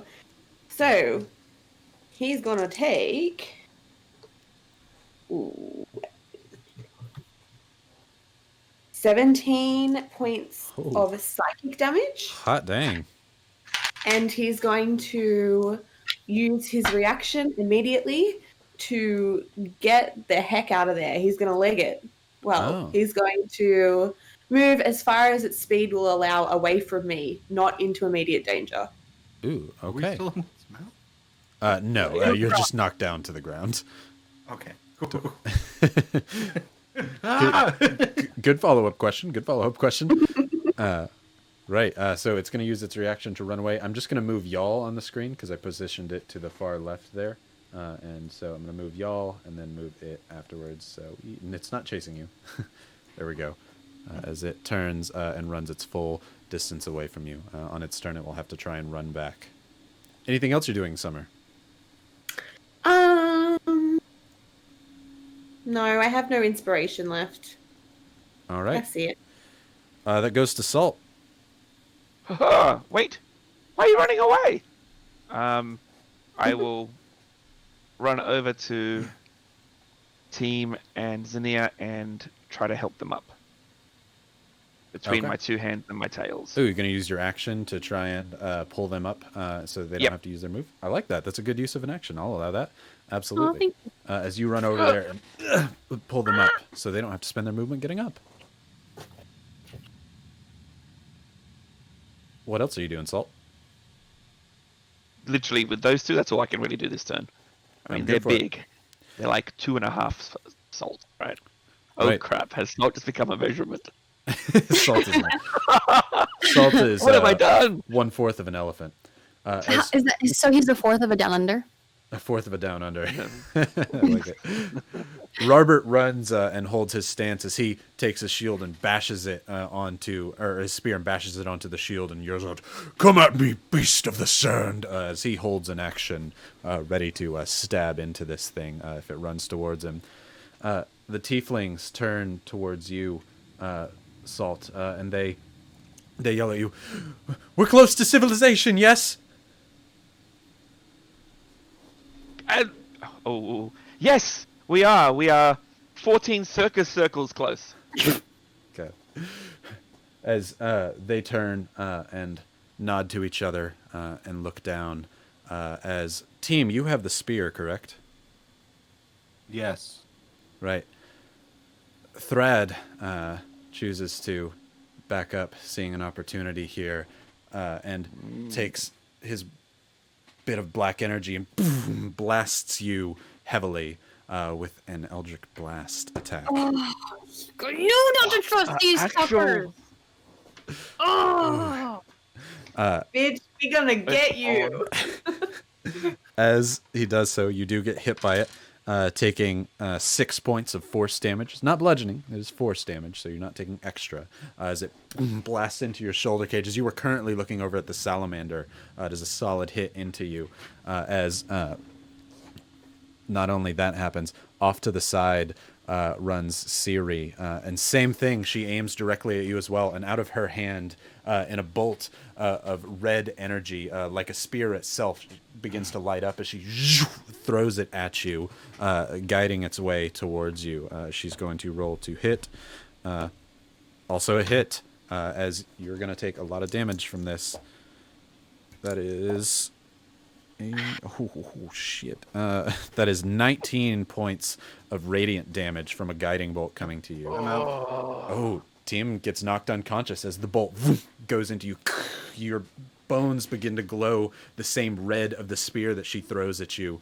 And in doing so, you are now lit up in the night sky. Even though you're out, they would have advantage to hurting you further. That goes their turn. You're about to pray to the jack gods, that's for sure.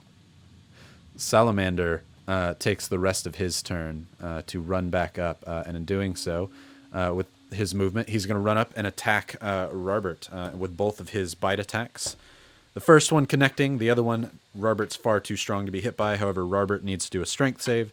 Totally fine, but he does get bit by this giant beastie as it clamps down onto his arm over his shield. You can hear the metal bending and rending to this giant salamander thing here. And so he's going to take a chunk of damage from that one. He's still looking okay, though. But as he does so, the salamander bites down onto him and backs up and turns invisible. You can still see the outline of it. You just will have disadvantage on attack throws against it. Right. That's going to go to Xenia. You see your friend suddenly betrayed by the two tieflings nearby. Did I never trust it all along? I haven't who looked I at help- chat. How mad is everybody No. at me? Didn't Robert have a held action, is what they're asking. Yes, he totally did. Thank you for that. His held action would be to strike back. Thank you. Thank you, chat gods. It's a good call. He does hit, and he is a paladin. Chat gods, you can smite this salamander down. We cast smite, is what they say. Smite, smite. Yeah. Oh, absolutely, he By the way. smites. As he does so, somebody give me what a paladin of chat's spell effects look like. I'm thinking a lot like that face thing, very purple, or like things just come out and whisper at it. Lots of little chat bubbles. Yeah, just I thought they were just those And teeth, he's the chatter teeth, you know? like teeth bite down onto it. That's kind of cool. I like that. and he sings out rhubarb, rhubarb, rhubarb. As his spear plunges deep into the salamander's throat, cutting it from the inside, he calls out, "Gossip, take you!" And as he does so, purple for Twitch. I like that. Good call. Purple energy seems to seep up from the sands and stab into the salamander from below, like little spears out from the ground from Robert's spear. That's when the salamander turns invisible defensively and reactively to this thing. Thank you for correcting me on that one. Now it's Xenia's turn. I'm pissed. I am so mad. Okay. Jackie just okay. But she's immediately gonna turn to team and just like, no, no, no, no, no, and cast Cure Wounds automatically, turning to him. Ooh. And D8. Oh yeah, that's 8 points plus 3. That's 11 points. Ooh, team, you You're back. lose consciousness. However, immediately you feel your friend's paw on your shoulder as you come back up. Not that you have to breathe, but just your eyes suddenly filled with the rage of 100 years. And then like, Scorch is not your tomb either. I say to him. Yeah. And then I'm just gonna turn to the female tiefling, and I'm gonna snarl. Ooh, yes. I'm use Daunting Roar, which is a Leonin trait. Is it a bonus action? As a bonus action, once Dope. per short rest, creatures of your choice within 10 feet that can hear you must succeed on a Wisdom saving throw or become frightened. You'll have to move up 1 square, but then yeah, you can totally do that. So Move 1 square. move 1 square, but then yes, hell yeah. As lioness roar out in the night of the desert. So I can. DC's not that high. It's 11, but 11. Okay. She gets a 4. yes. Fantastic. She immediately yells out, "Thread, this is a bad idea!" As you scream out, not expecting you to be such a fierce warrior, thinking that Team was the greatest threat here, now very afraid of you. And then my lightning scar kind of glows a little bit, but that's it. Beautiful. Right. As she begins to glow this lightish blue, Team, you're back up. You are, prone again on the ground. However, you are awake again. What are you doing? So team's gonna use half the movement to stand up. Sounds good. Eyes are gonna go glowing purple like Atta's. Atta also snarls. The tattoos are now very, very bright blue. Very. As he pulls out an arrow, aims it right at her head, and he's going for the shot with a longbow. Ooh, do it. Do it. Do it. Do it.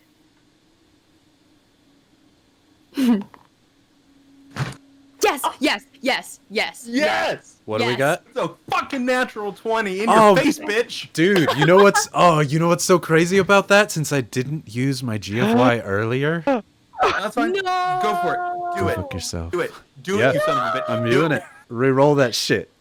Oh God. Okay. I knew that was coming. Actually, you know Saw what? Ryan's face. He was like, mm-mm. Do me well.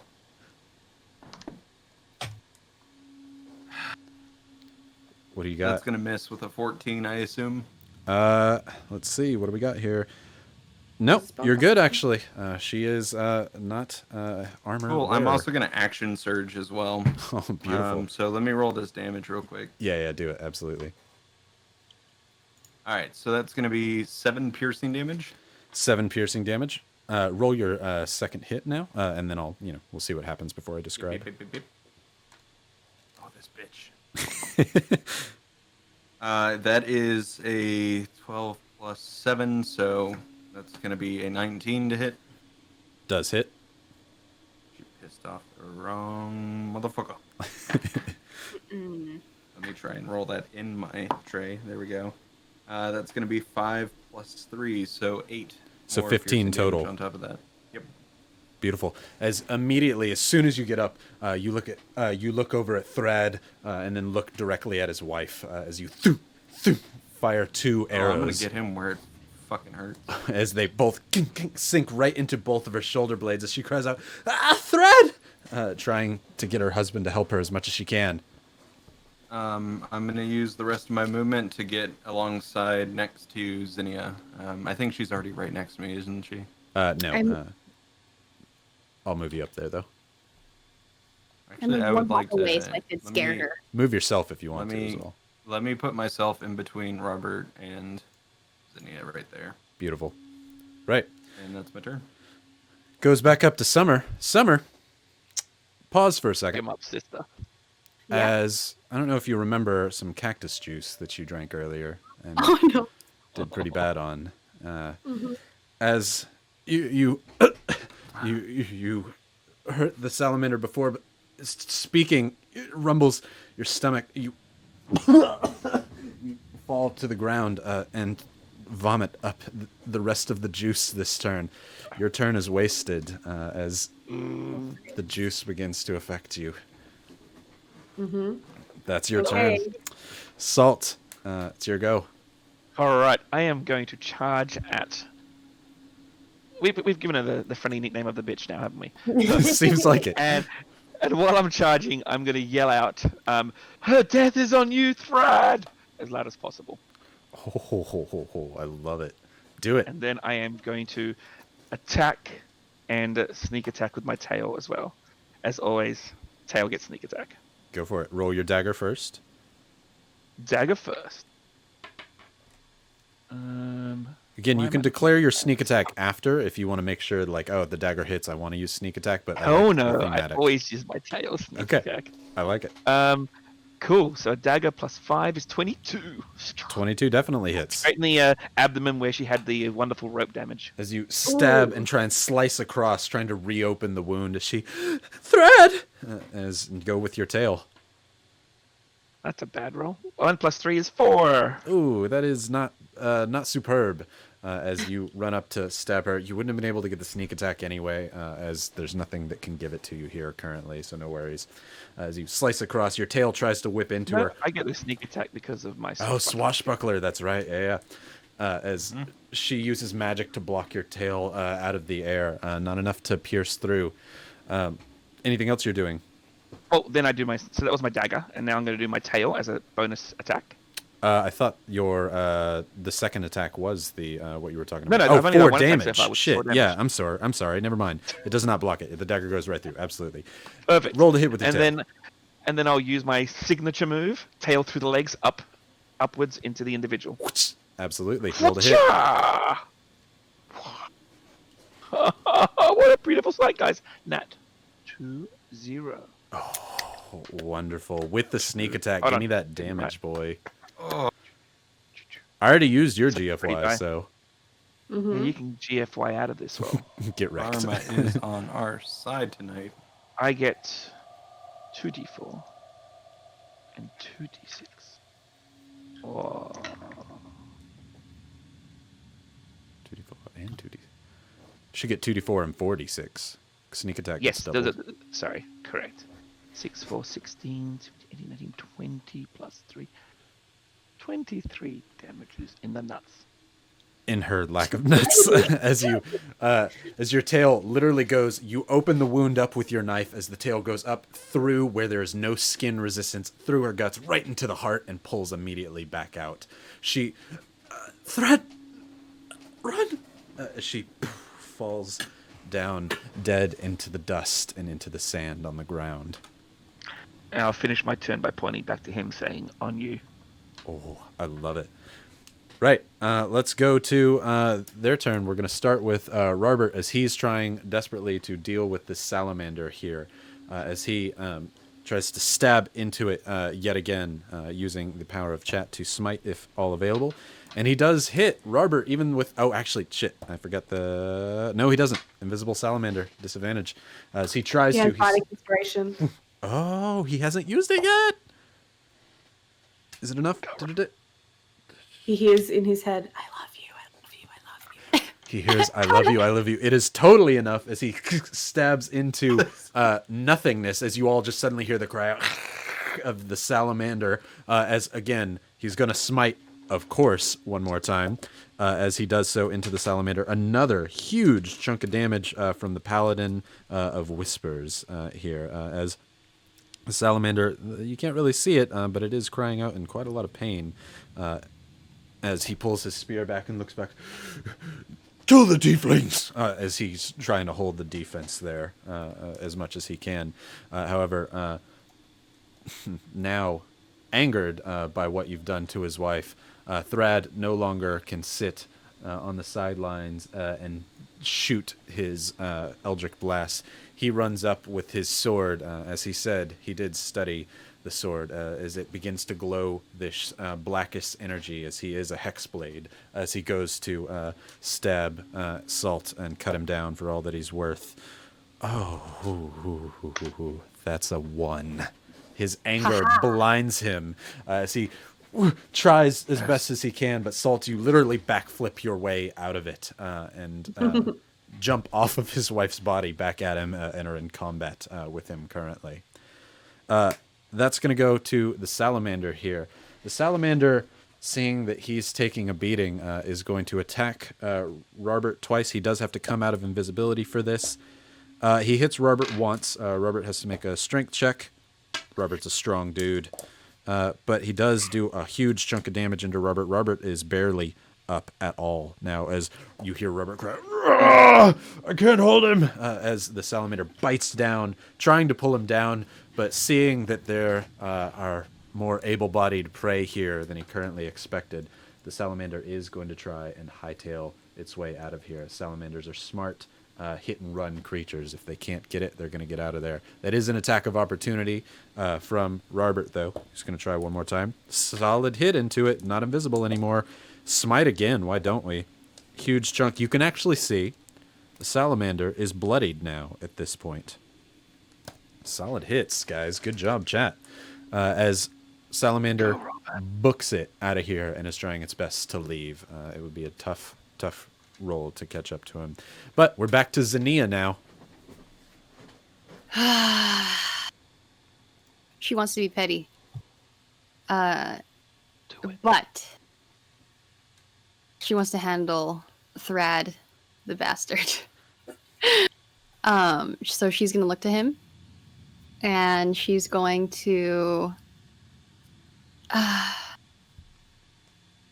She's just gonna look at him and then try to cast Guiding Bolt. Let's do it. Guiding Bolt. Do it. She sighs at him as he cries and in anger fights Salt, who just took his wife down. Looks to Siri, looks back to him. It's on you. And gonna 18 plus 5, 23. Absolute hit. 4d6. You do the same thing to him that Siri did to you. Hell yeah, that's 5. Hey Siri, don't do that. Oh, no. 11 points of radiant damage. 11 points of radiant damage. Solid hit. He's not bloodied yet. He is pretty tough. However, he is glowing bright Greek red with your sash around him as he is now a beacon in the dark of the desert here, ready for the next strike to take him down. It punctures into the side of him like a spear from your hand sticking out of him, shining for the next person to hit him. Right. Hell yeah. Anything else you're doing? I will make sure that I am going to stay in his range. Okay, good call, good call. Okay, then we're going to go down to team. Team looks over, his eyes still like glowing bright purple, tattoos showing and everything. He's going to look over at Robert, say, "Hold strong, brother." And he's going to come over here, and he's going to ready his longbow, aim it for his head as well. As you pull it back, roll to hit. Oh, actually, first, I'm sorry, bonus action, second wind. Oh, I need good call. some healthy health. Heal up. Good call, good call. Whatever. Which is how much health for you? Should be... It's 1d10 plus 3, and I rolled a 9, Excuse so me. 12 Solid HP. heal. Right, now, pull your longbow back and let it fly. All right. That is an 11 plus 7. 11 plus 7 totally hits. Actually, you have advantage because he is glowy too, so you might get that crit. Nope. My D8. Medusa said, "That's my motherfucking girlfriend!" as he shoots the arrow. We became official beginning of the stream when we started. Oh, you and Medusa?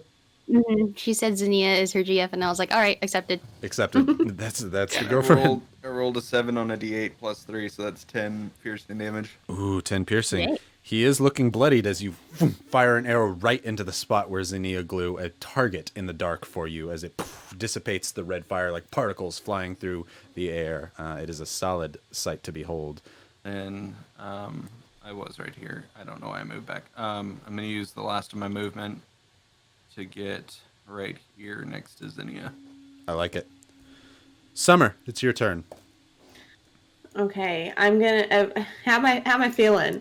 You Can I wipe the cactus juice off my mouth? you taste sick in your mouth. You wipe it off. No time for that. Time to get back in the fight. I'm gonna walk up to him. I'm gonna kind of like cough. You Rona? better sit down and start talking about what's going on with this spear, and cast suggestion. Ooh, what's the So that- resist? As a wisdom save of 13. 13, as you suggest, sit down and talk about why you're doing this for the spear, as he holds his sword up and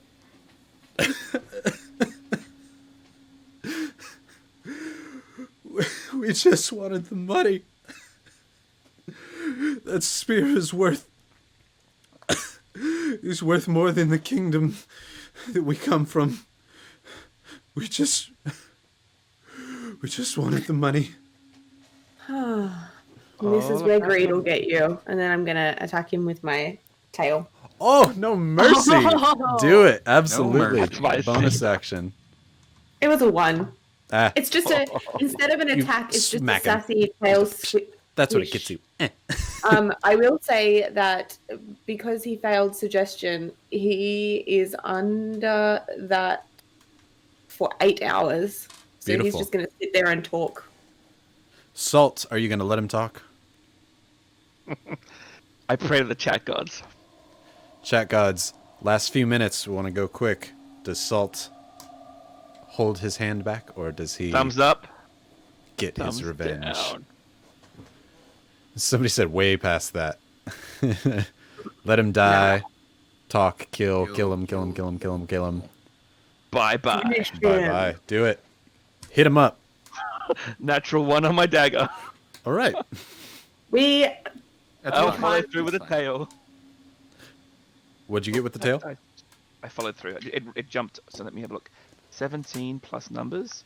17 plus 22. numbers is good enough. What? Tush. Sneak attack. 9, 10, 14, 13 damage. That is exactly what Death you need. by tail. Describe your finishing blow. So I go for a slash across the throat, but miss, giving him a false sense of hope before my tail comes up behind me and just jabs him in the face. He leans back and kind of closes his eyes before your tail just goes right in one ear, as you can see it come out the other before it comes right back out as Thread see. falls dead into the sand. You all watch the salamander scurry off in the distance. Down under sail. Into the sand before disappearing, invisible, into the sands away. Looking off in the distance, you see the light of civilization, maybe about half a mile away and up a small gorge. You have survived the attack by the 2 tieflings.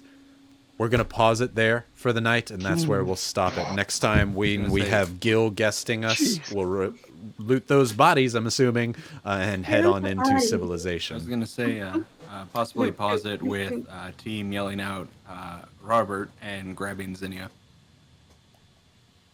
Yeah. Oh, Robert.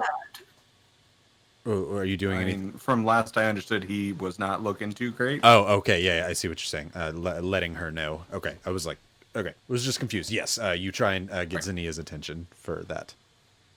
I was about to be petty and spare the dying on his wife and then step on her face while we were fighting. Oh my god.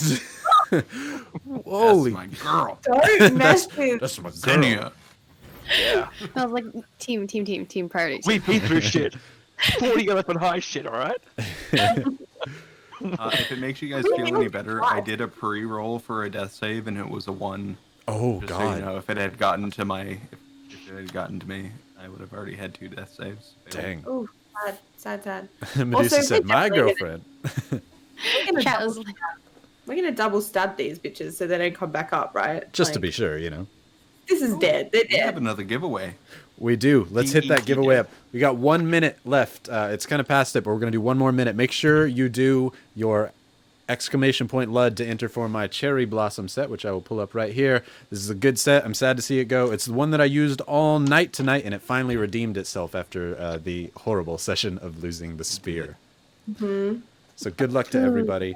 The best Get session. those in.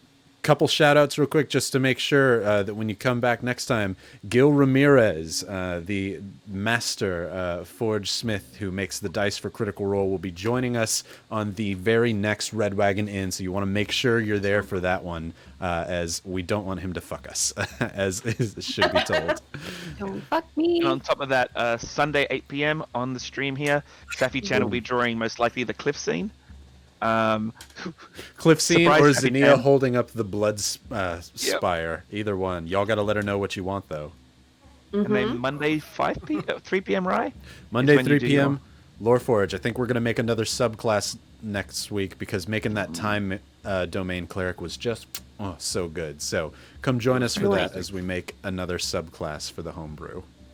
And if you've just joined us, apparently we have lots of announcements. If you've just joined us tonight, I saw a lot of new friends in chat. Yeah. We are going to be chucking the previous episodes up on YouTube so that you will have somewhere to catch up. I will post them up on YouTube unlisted in a playlist, so look out for me tweeting and gramming and putting that up on the Discord for the Dice Goblin saying it's up, so there will be a link, and I'll start putting it at the end of my videos as well so that y'all can find them. And somebody said they already made a Golden Elf Time Cleric. Love it. Can't wait to see it, Anima. Oh, also, we are gonna have a Red Wagon in Discord soon. Yeah, Putting absolutely. it together so you guys can join. We can hang out. Absolutely. We've got one in mind, but it's just kind of a sub thing. We need to have a full Red Wagon Inn Discord where everybody can come hang out, talk about the show, make characters, and I can bring you on in. So We need the Church of Chat room as well. Church of Chat. Yeah, Church of Chat. Making that a Praise channel be to right they. now. Praise be to they. Sorry, I'm just letting you know, I've just opened the giveaway back up for a couple more minutes because I could see people were trying to enter and it actually timed out. So let's leave it up for a little bit more. Quickly get your entries in. They will still count. So Go. all those people that were doing our light exclamation point, it will work now if you go for it. I have to say, I am very sad to be losing these ones because this is by far my favorite set. It is just so pretty. So good luck to whoever has them, and I hope that they treat you well. Such a pretty set, man. I'm so into it. Yeah. All right.